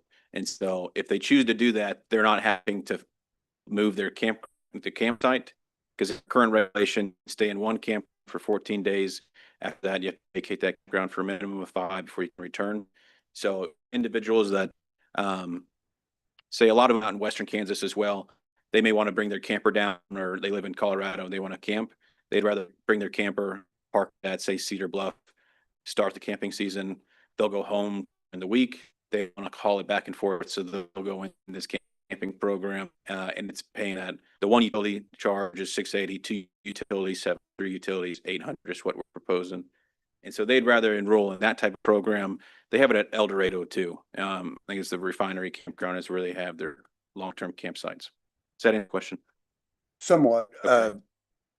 We have heard a lot from some of the folks in El Dorado about competing. Right. I'm sure you have. I'm not sure this does anything to. So this rate would be higher or at the same that those other private campers are charging per month. Okay. And that's some of strategically picked El Dorado as a site to talk to people. So if they want to come out and talk about those pricing levels, we'd be happy to talk to them. And could I have one more question? Yes, sir. So you away with the 30-day then? This is 30-day, the seed camping program. This is what goes to them instead of having the regular 30 days. And then the other question I had, are we against these caps? So we have fee caps, Kurt, you can correct me if I'm wrong. We have fee caps on our cabins, so we don't have fee caps on our camp. Correct. These can just be set. The cap, as you know, is the Means Act on the $1 million over 5 years. So just to elaborate a little bit more on the process, Connor discussed about having the town hall meetings in the fall. And the idea is that in January, we'll talk about the regulation, but then we'll seek ratification of this legislative ratification of this regulation, because the economic impacts will be well over $1 million per year. I mean, we're going to be well exceeding that. So this is one that we'll need to get legislative ratification of. Okay, very good. Thank you. Further comments? Sir. Question. Commissioner? What's the rationale for doing the 14-day permit when no other state's doing that? Yeah, like I said, getting rid of the annual camping permit, there's a lot of people that get that program, and so they're used to having a form of discount. If we continue with the 14-night camping, we're not really losing out on as much money or revenue as the annual camping permit does, but it still gives a discount to those individuals that may wish to have a discount or may need to have a discount. Also helps some families that may want to camp, but they can't always afford to camp. And so having that discount, we feel is important, just to continue to have some form to help the general public. Okay. Thank you. Additional comments?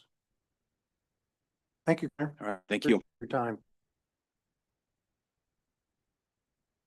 Now, general discussion by the commission on non-resident waterfowl hunting. Yes, sir, Chris. I'll Set us up. Yeah, I'll set this one up. I was struggling where to put this on the agenda for the commission. Obviously, this is the major issue that's repeatedly come before the commission.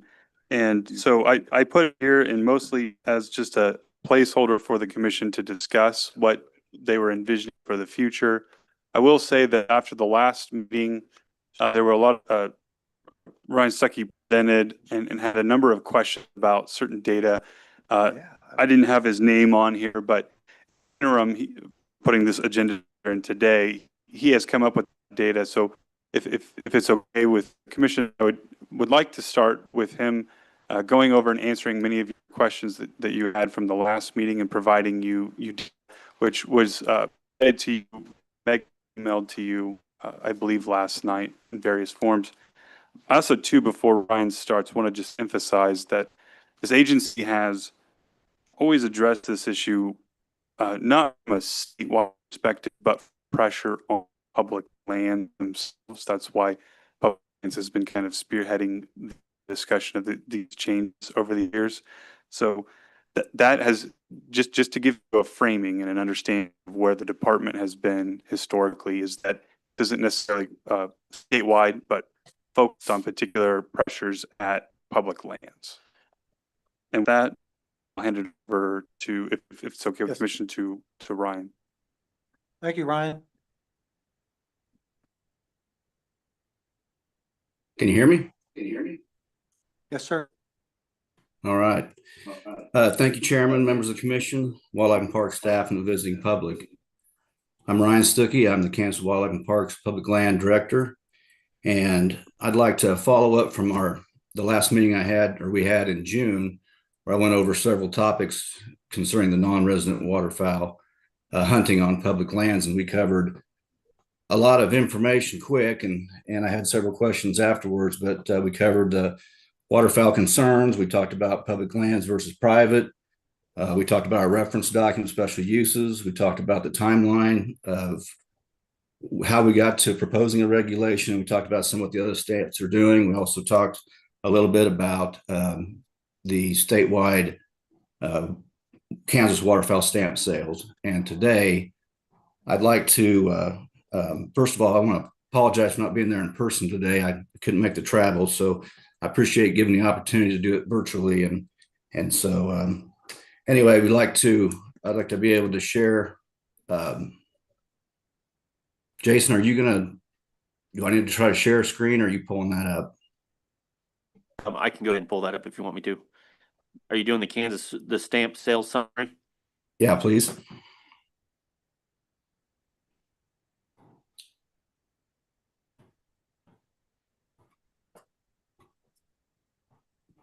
I'm not sure if I can see what you folks are seeing. Are you seeing the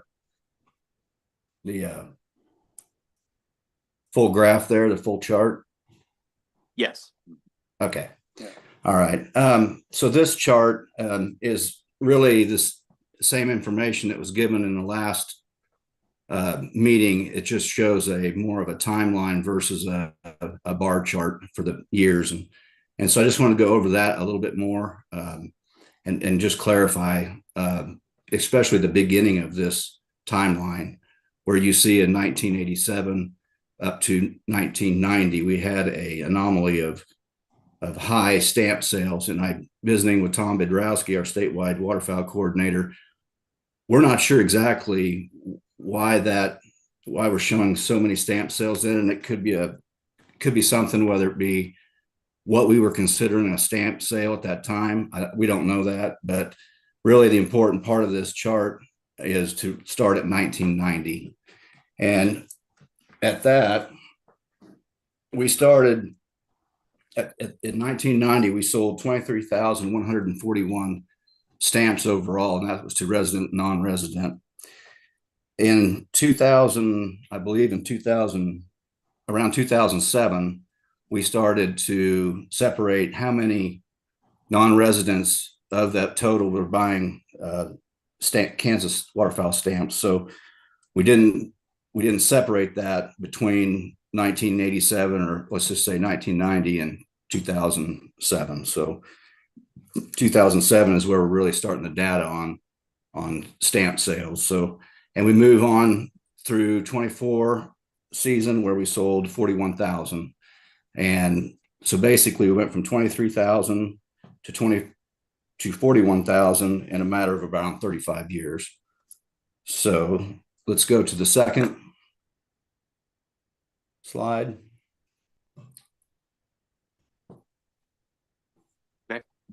Okay, so the blue line is showing the total stamp sales for residents, and the orange line is showing the total stamp sales for non-residents. And as you see, from 2007 to 2024, we don't see a large increase of Kansas increase in Kansas resident sales. We go from about 21,000 to 24,000 over a period of, I believe that's 18 years. But we do see quite an increase in non-resident waterfowl stamp sales. We go from around 5,500 in 2007 to 17,000 in 2024. So when we talked in the slide before about the total number of increased stamp sales, that's really coming from the non-residents. So that first chart, linear chart, is total sales, and the second chart is percentage of total sales. So we go from being, in 2007, we go from approximately 80% resident total sales and 20% non-resident sales. 18 years later, we are at approximately 60% resident sales and just over 40% non-resident sales. So that kind of gives you a visual of how we're progressing as we move forward. Okay. Go to the next one.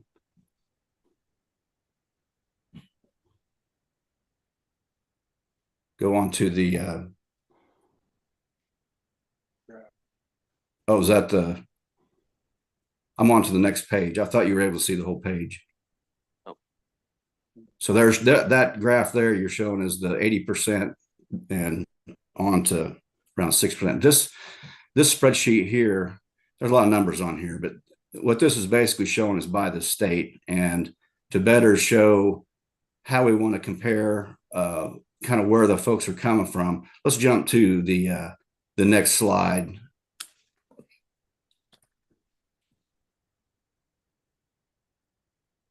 Are you seeing both charts on that, or both maps? There you go. Yes, let me get it straight back. There we go. Should be seeing it now. There we go. So what we're trying to show here is in 2007, the darker the state is, the higher percentage of non-resident waterfowl stamps as compared to all stamp sales. So in 2007, you're seeing most of our neighbors are the ones that are coming to Kansas to hunt waterfowl. And this is overall across the state. And what we wanted to show was just a kind of change in some of the behavior of who's coming and the travels that in which they are doing to come to Kansas. And if you look at the second map, you're starting to see that shift. And some of our neighbors are not the highest in percentage of non-residents attending or waterfowl hunting, I should say. You're looking at the South Central, which is Texas and Louisiana, and you move on over to the Southeast coastal states there, which they rank 5, 6, and 7. So that's just kind of show you over time where non-residents are buying stamp sales, or buying stamps and hunting our properties. So I just wanted to give a brief overview again of the stamp sales. I know we've talked about it in the past. We've talked about it during when we were workshopping some of our non-resident waterfowl regulation information. And I just wanted to touch base on it again because Tom and some of his fellow staff put together some of this information for us, and I wanted to share it today. And I think some of you have that in a handout.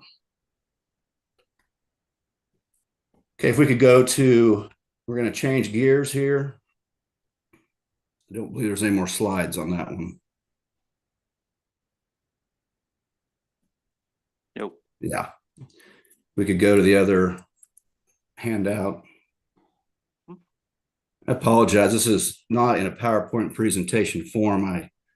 I was informed late last night that I might be having to cover this today, and we put some stuff together pretty quick, and this was in a handout form, and now we're doing this by presentation. So, but Jason, if you could go to that iSportsman Brant data. Oh, okay. I see what you're saying. Just a second.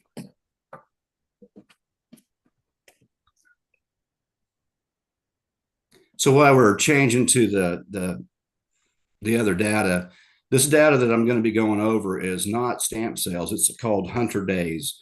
And that is how many days does a hunter spend in the field. And we monitor this through our electronic access program, which is overseen by Dustin Mangarelli, a public lands regional supervisor out of Topeka. He's our electronic access coordinator for the state. And he was able to help us out on some of this data. And I want to cover the iSportsman data first. So we started the iSportsman program in 2014, and we moved to a different vendor in 2022.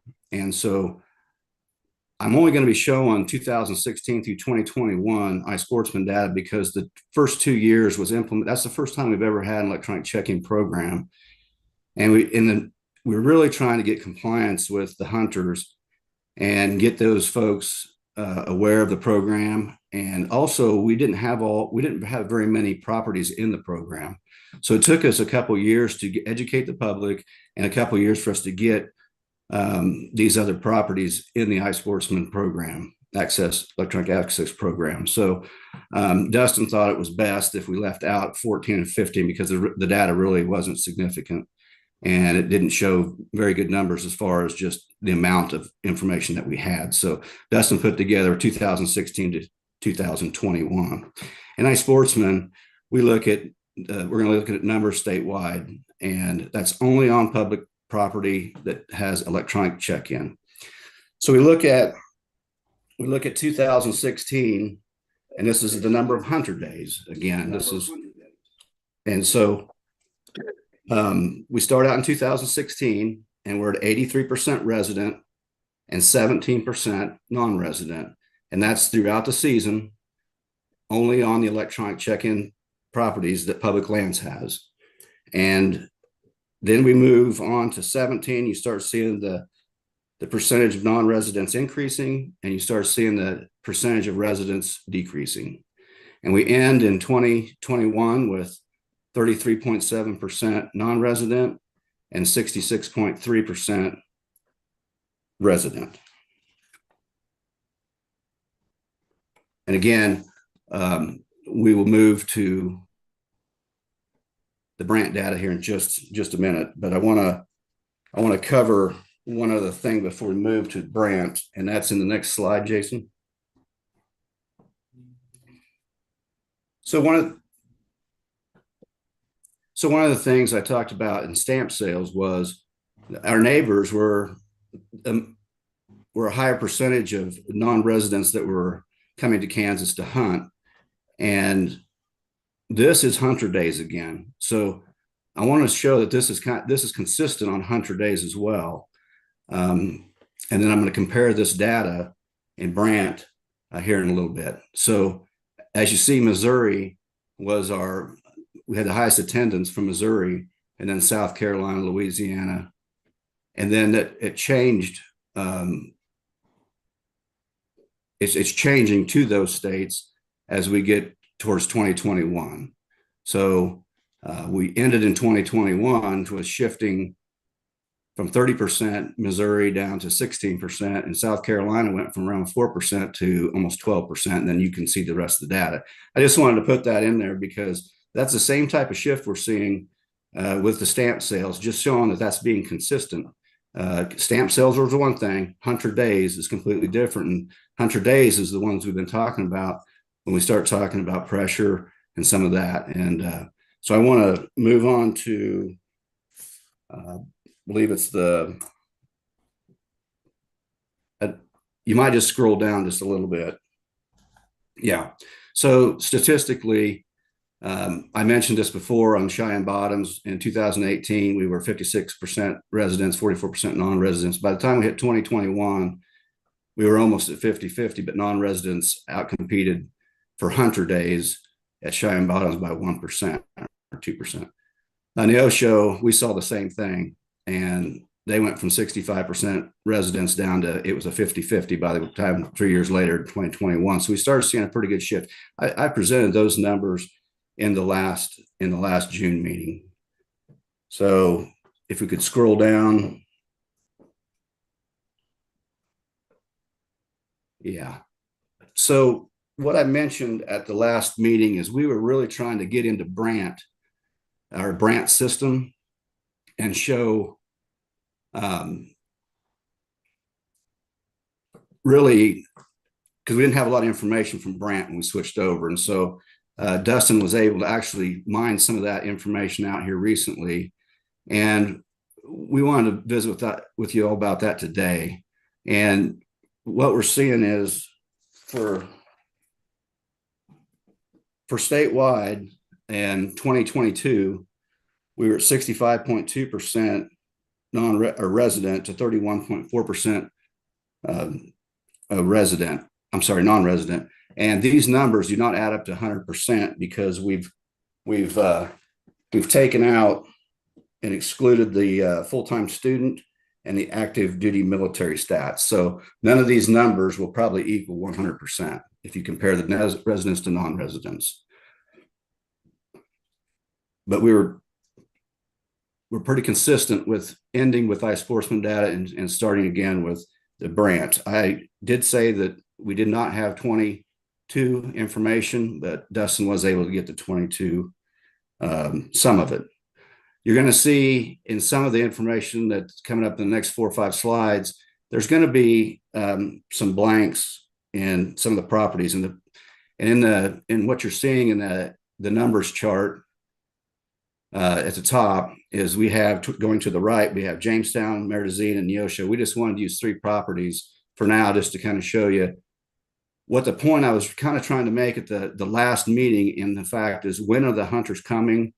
And what does that look like throughout a season by the week? Because we can talk about whether Jamestown or one of these properties has an average of, say, 25% non-resident or 30%, whatever it is, but it's during the season. When does that? And I comment about a bell curve in there, and sometimes there's a bell curve where the non-residents are out competing the residents during certain times of the season. If you see some blanks on here, the zone might not be open, or there's not a data that we could get. So there may be some gaps in here, but that's the best we could do for 22.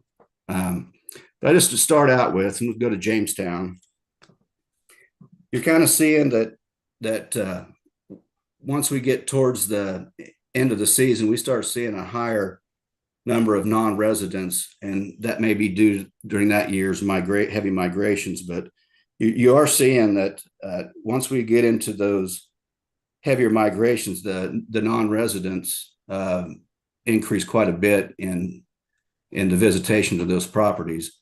When you look at the lines that go diagonally across the screen, that's showing the average and the linear average. And so when you have a smaller number of non-residents at the beginning of the season, the line may go under or above the bars on the chart. So that's just kind of explaining the average going through the season. And this one, you can kind of see that by the end of the season, we're averaging about a 50-50 at Jamestown.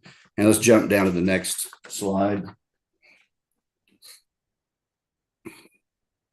So at Neosho, last time we visited, I said, Neosho is kind of flat across the season of non-residents to residents. And this linear chart or bar chart shows that what Monty did report was that is consistent throughout the season, that actually non-residents outcompete residents almost for the entire regular season. I don't know if I see any weeks in there where the resident outcompetes the non-resident. So and that's pretty telling when you start comparing statewide stats. This is just just on one public land. And that's what we're trying to explain, is that we're getting so much pressure from these non-residents that we are getting a lot of visitation from them and a lot of pressure. They're here for a long time, and it's really discouraging some of our residents. And if you kind of slide that down to the next one, I'm going to start speeding up here a little bit because we've got a couple more years to cover here that I'd like to show that information. So Meridazine here, you're starting to see towards the end of the season, you're starting to see that linear average go up. But really, if you look at the center of that bar chart, we've got 1 week in there that we actually have more non-residents than residents, but we have several that are very close to being 50-50. That's a bell-shaped curve in there that I was talking about before, is that we really have a lot of competition there right during the middle of probably a heavy migration maybe. Let's move on down to the next year, 2023. Statewide, I'm looking at an average of 64.8%, statewide average of residents, and 32.2% of non-residents, and that's statewide. But if we jump down to Jamestown, we're starting to see that was consistent with the year before. So again, during the middle of the season, we are seeing the non-residents outcompeting the residents. As far as hunter days, total visitation is what we're talking about here, is on hunter days. And let's just scroll down. That's consistent with the year before. Let's scroll down a little bit.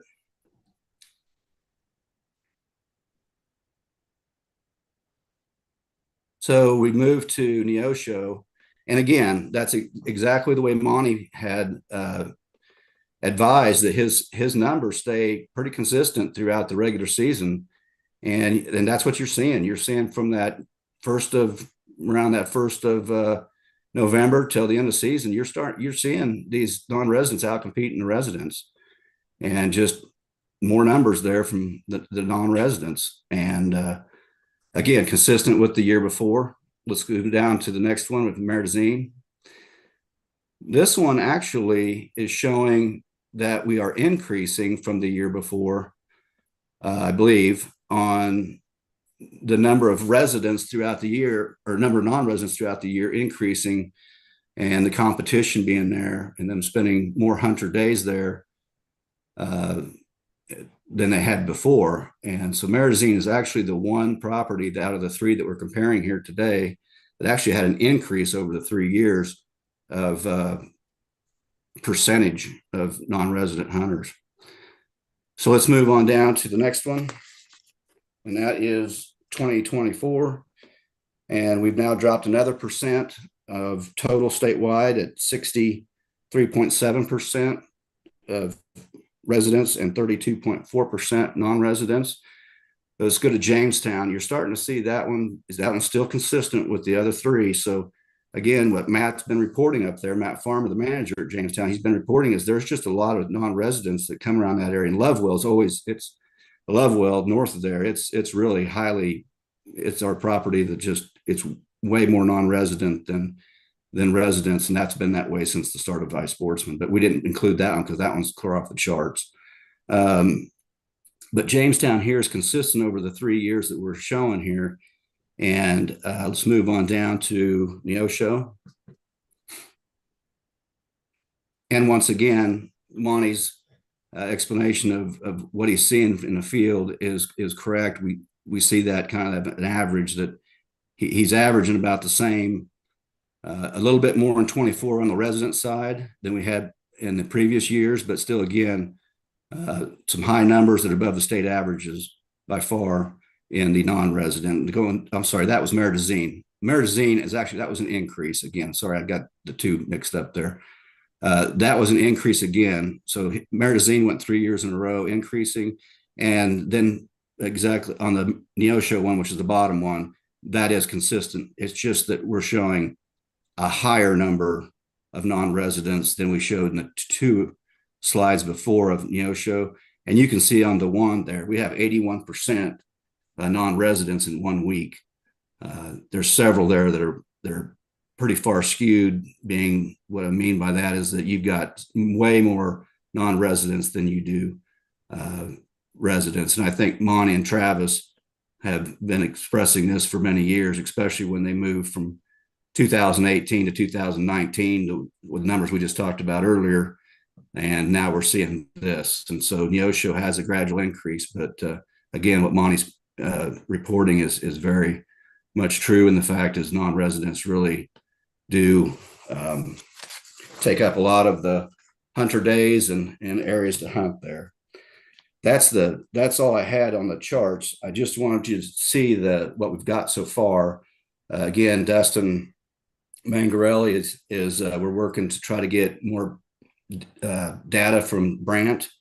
We will continue with that. We will like to provide some more information as we presented today in the future. We've got some properties that we'd like to go over in the future. And but we can see though that we've got stamp sales, obviously we still got the same trends going there, but these hunters and the 100 days, it's we're showing a lot of increase, and some of these areas are just getting a lot of pressure from out-of-state hunters.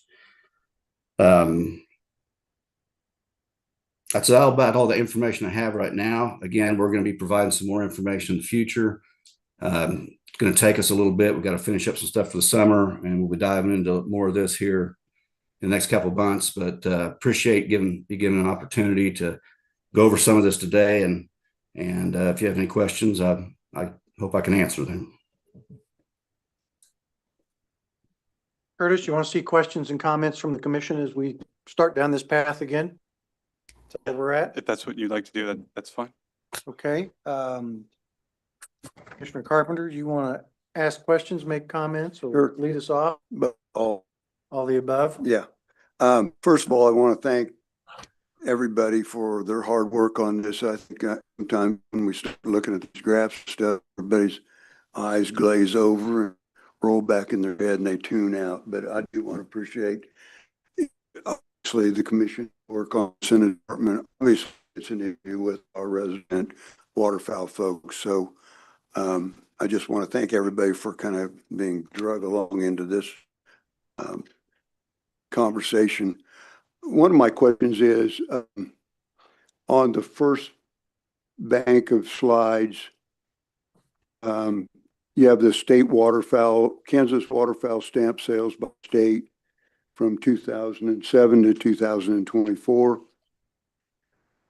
And obviously it's, you know, it has to stick out a lot for me to catch it. So we're like 10 times more than anybody else on waterfowl stamp sales.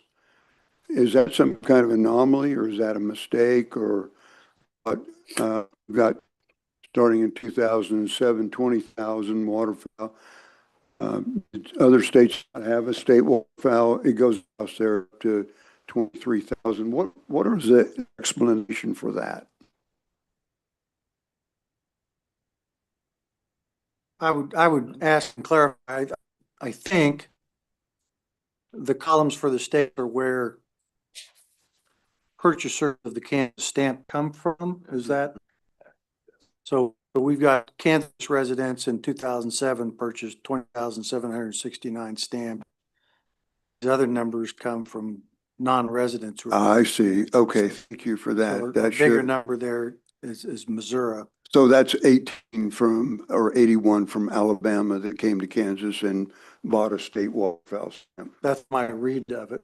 Well, I'm sure that was really obvious to everybody but me. It took me a moment to. And, or I wouldn't have asked a dumb question like that if I would have saw that, but okay, never mind. Moment of clarity. Yeah, thank you for that. So many of the commissioners, I think, received an email from a gentleman, Chico. And obviously, he's done a lot of work. And this is the kind of proposal that I think that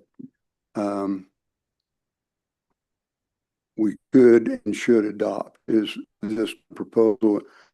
I'll get this information out to the department. I think I'm not contacting the department, but if you've seen this, I've communicated with him in the past 6 to 8 months. I believe the DU person from Jackson County, maybe some. but I know he's talked to Bruce and some of the rest of us. But I think that's the kind of proposal that would help our resident issue with waterfowl. And it's a very well thought out proposal that, anyway, well, that's all I have. I think Curtis had provided numbers to him maybe when you first came on board, that he was putting together his research. Yeah, well, he's been in contact with the department. I think filed a few core requests we fulfilled and given him data that he's requested and worked with him. So I'm not aware of that particular proposal. Perhaps someone else in the department is. I don't remember seeing it. Somebody could forward this to. Yeah, I wonder if we get some copies. I Or could get copies, yeah. make here real quick. I can forward it to you. They sent it to Curtis and then Curtis sent it to everybody to. Yeah, that'd be fine. Myself and Megan, if you would, please, and we can review it. Is it possible to just perhaps kind of give a quick overview of what the proposal is? Sure, I don't have it memorized, but I can kind of.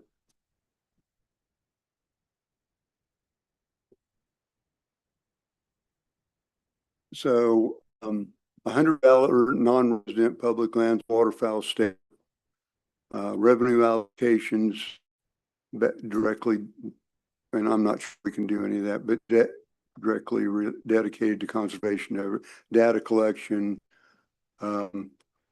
Basically, it goes in here that modified non-resident license structure, the current system generates about 2.4 million. Then the new system would generate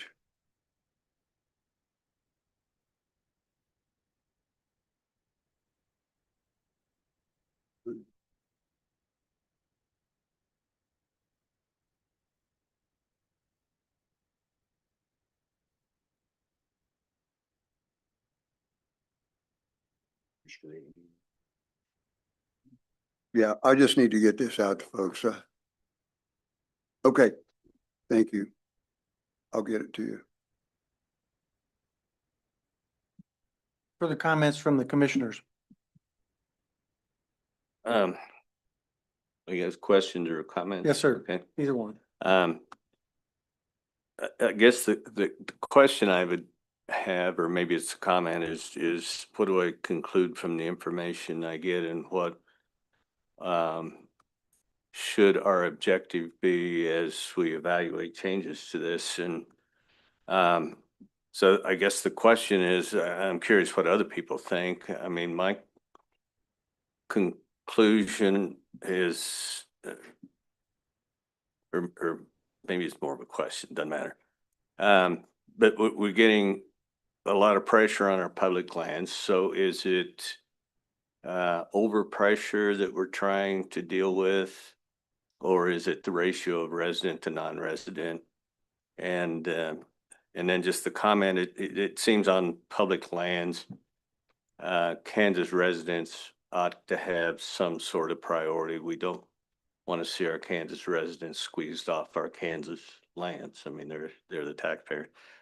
But I guess I'm curious what others think the objective of our study should be, or our consideration.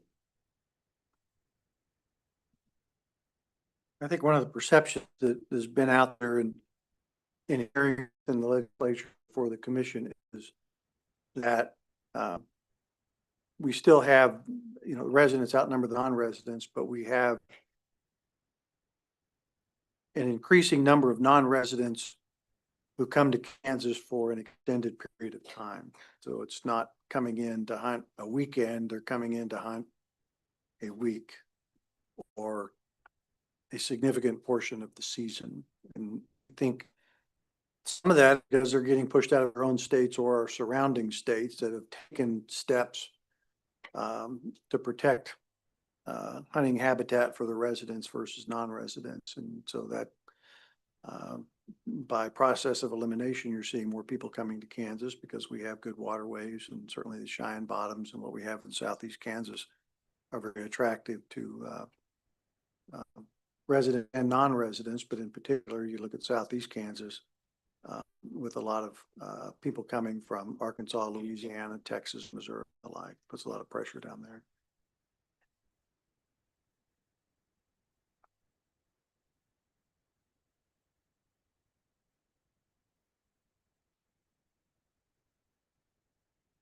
Not easy answers that we've seen, certainly with the limitations the legislature has put on rules and regulations.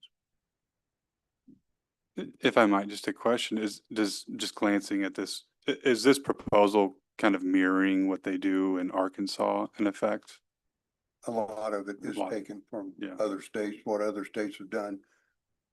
And just to answer some of your question, this is not a Kansas specific issue. North Dakota, they have a draw up there and they've done some stuff already. Oklahoma passed $100 non-resident stamp last year fee. So this pressure is not just Kansas. I think 6 states did something this last year, and there's a lot more proposals in the works to limit the pressure on, as we all know, Kansas has a limited amount of private or public land, and obviously it's forcing folks to make some decisions on, and our residents, the decisions on whether they hunt or not.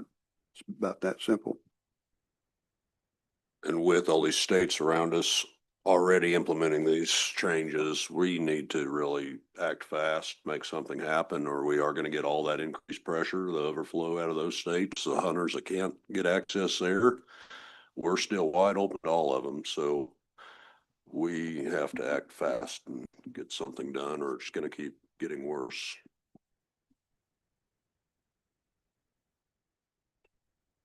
Commissioners, any other thoughts? Well, I just make an observation. I know we saw in the legislative process that the people that came out and were opposed to the bill, their argument, which I reject, But their argument would be, with all these states putting restrictions in place, that just means we're going to get more of those hunters into Kansas. And so we're going to have more opportunities to capture their dollars at restaurants and cabins and outfitters and the like. And that is a logic that was persuasive in the legislative process this year. It ignores the waterfowl, it ignores the population, and I think places more emphasis on the non-residents than it does on the resident hunter opportunities. So I reject their argument, but it is present and it will be back. And so that means anything we do, whether it's through rule and reg process or statute, needs to be well reasoned and in some respects dealing with those interests in the legislative process. But I don't think they appeared in the 3 years prior we were working on this issue at the commission level. I don't think those issues were raised. I still wonder, and I'll ask the same question I asked last meeting probably, but it seems to me to be kind of two issues. One is a resource issue, and what capacity do we have where we begin to put too much pressure on the resource? So just knowing what an optimum number at each of our public lands would be an interesting data point for me. And then once we have the optimum number, then we figure out what allocation between resident and non-resident would be, would make sense. So you're saying we haven't solved the problem today? Well, I'm not even sure we defined the problem. I think we have, but it's still two issues to me because we spent a lot, when we first started talking about this 2 or 3 or 4 years ago, it was more about the pressure on the resource. And we were getting too many people in the marshes and shooting too many hours of the day, and the ducks weren't having time to settle in. And so that was a big concern of a lot of people, and I think still should be if we've got overcapacity at our marshes or our public lands. But then we've got this resident, non-resident issue that we deal with on everything that we do.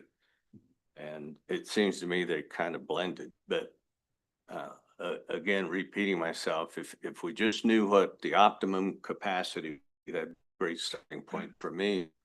And then if, it's 50 hunter days or 50 hunters a day, then what's a reasonable allocation between resident and non-resident? And then if you figure that, then you got the hard work of how do you do that? How do you make that happen?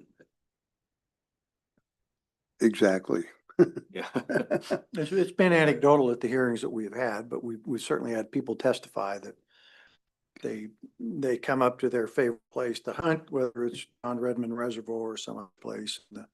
The parking lot's full of non-resident licensed vehicles and the property is crowded. You can't get a place to shoot, and that the people are shooting in the morning, shooting in the evenings, and the fly patterns and the feeding patterns of the waterfowl are changing. And it's being disruptive to the opportunity to hunt. And again, anecdotal, but we've heard from a lot of people who've come before us with this similar complaint or challenge for apparently 5 years. Agreed. And I think it makes sense if you're a non-resident and you're staying in a hotel room. It's better to be on the water sitting out in a blind than it is in your hotel room. So you tend to spend, the day there versus most of us residents, we go home to our homes or go to work or whatever at 9 o'clock. I never hunt past 9, but if you don't have anything better to do, it just makes sense. One of the proposals, and that could be part of this proposal, is a lot of states do limit their waterfowl hunting till at noon. and let the birds settle down and go back to, you know, and come into a place where they're not shot at all the time. So that, according to our folks in Arkansas, that's one of the best things that they ever did was close their hunting after afternoon. So for the pressure reason that you're just talking about. And so, but it is complicated. In light of what we've heard, I think we ought to table it for now. We got to do something. Can't wait, as Commissioner Rita pointed out. I think we can work with our biologists to get with where you're going, Commissioner Gaffello, with what is that optimum number, and then begin to think about what that split should be based on that number.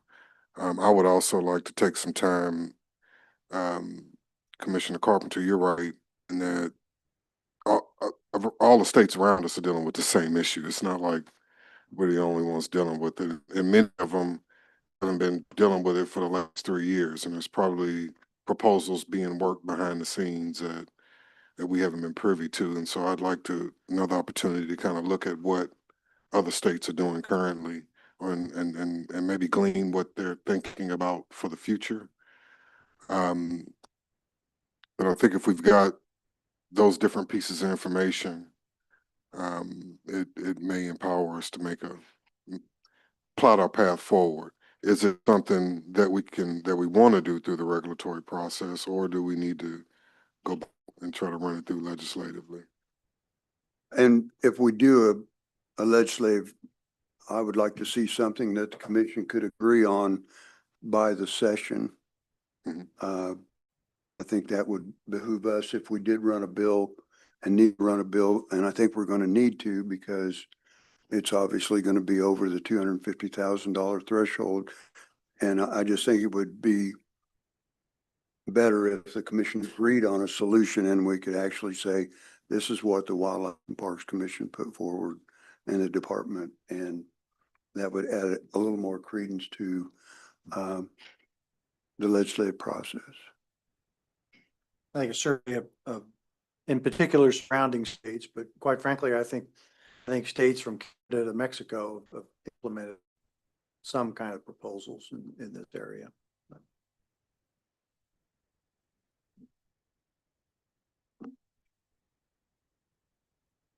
Handshake going on here. What are you doing, Curtis? I know that Tom has covered what other states have done before. He's put together a map, and I know he's in constant contact with his counterparts in a lot of the other states, the flyway states, and so I know he has that. And I believe you presented that data to the commission before, but we can provide it again to you. Yep. Thank you. Very good. We through with that issue? For the moment? For now. Okay. Yeah. Number 10 on the agenda says workshop session. We workshopping something? No. Unless there was something, it was there if you wanted to add something, but no, nothing in the workshop session. Yeah, we're making progress now. You guys want to take another break or? No, I didn't think so. Just teasing you. Okay, we're ready for general public comments. Once again, this commission gives you 2 bites at the apple. If anybody feels motivated to return to the microphone, step right ahead, step forward, or sign up online. Anybody, Jason? Not at this point, no. Okay, let's keep moving. Old business, any old business to come before the commission? I don't think so. And future meeting dates and locations. Curtis, what do we do? Well, played plans. I think the original thought was we didn't schedule a meeting at the end of the last commission meeting because given the number of commission meetings we've had this year, but given the discussions we've had here today, talking to the secretary, I'd like to go ahead and schedule a regular meeting in November, if that's okay with the commission. I think we're aiming for the Thursday before Thanksgiving, which I have it written, November 20th. And I think there's a number of items that the department would like to bring to the commission there. First, I'll let you guys, let the commission talk about if you prefer that date or another, or look at your calendars. That works for me, the rest of the commissioners. What was that, the 20? The 20th of November. Works, yeah, that's good. I hope I can Zoom from my tree stand. Yes. Like I said, best laid plans. We meeting in El Dorado, is that what you? Okay, in mind. Since we were tentatively planning on not having one in November, I don't have anything in mind in particular, other than, perhaps if we were going to do a dedicated waterfowl discussion, it might be done at Cheyenne Bottoms.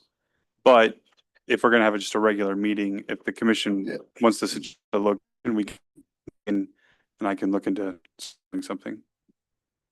No, we can't get much further away than this one for Delia or me. So anything else would be a relief, probably, unless we're going to liberal. Well, perhaps not Commissioner Carpenter's tree stand. I don't think we would all fit. We can do that. Defer to the commission, so. Cheyenne Bottom is a great place. It's If there's a place to do it there, Oh, they got nice facilities. that'd be great. Yeah, we have a new facility there. Yeah. At Cheyenne. That'd be good. Kaywick, you mean? I could Cheyenne Ballers. I'd go up a Jada on there too. Tentative plan on that? Yeah, we'll have to confirm that the space is available on that. Are you talking about it, Kaywick? Wetland Protection Center? Yes. Yeah. Yes. Do you know anybody at the state we could talk to about that? Yeah. Okay. If I should know somebody. You want to plan one more, don't you? Yes, if we got that one scheduled, looking at the legislative calendar for next year, and since we have Representative Carpenter on the commission, and I know some of us are involved in the legislature, tentatively set the January meeting for January 8th, which is before the session begins. Would that be acceptable to the commission? January 8th, Thursday, January 8th. Session begins the following Monday. I appreciate the effort, but we really don't need to move the commission schedule around just for one commissioner. Well, I looked back at the last, I think, 5 to 7 years. There was a few, maybe once or twice it was held during session, but there were a number of times it looks like intentionally right before session began. So it's not without precedent. And I know that the chairman is quite busy during the legislative session as well, and so is Department 2 staff. So actually, I think it would be, if the other commissioners would approve, I think it would be a good date. January 8, right? January 8th. Yeah, that's fine. April 2nd. We should always offer Pittsburgh. Well, I will say location for January, we've committed to Council Grove. They've invited us and accepted, I think, we're in the process. It's going to be held in the Territory Ballroom, Council Grove. Territory Ballroom. Yes. Council Grove. Yes, that's the name of the venue. Do you want to tentatively look at the April date you talked about, just so people can look ahead? Yeah, we can. If you've got the legislative calendar handy there, we were talking internally about trying to, we're still meeting internally to talk about a regulation schedule. So we can tentatively set a date between March and April, and perhaps try to combine the March and April meeting, because it's difficult to do those back to back 1 month apart. But with the caveat that I still need to meet with our divisions to make sure that's acceptable. But Chairman, do you have the Tentative date we were looking at was Thursday, April 2nd. That would be, legislature would be on break, so we force Commissioner Carpenter to join us in person from the Speaker's office. Thank you for that. I think that helps plan as well, but would maybe that one could be in Pittsburgh? Sure. We'll have to check on it, but yeah. Yeah, we'll have to check. Or that area of the state. think that all makes sense. Yeah. April 2nd. Yeah.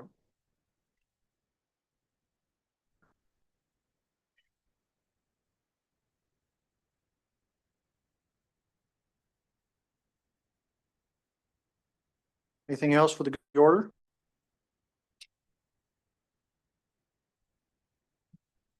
I think we're adjourned. Thank you all for coming. We appreciate the hospitality in Garden City. We appreciate our guests and we appreciate staff coming here as well. Any concluding comments from other commissioners? Feel free to make them. Thank you. I ever eat myself?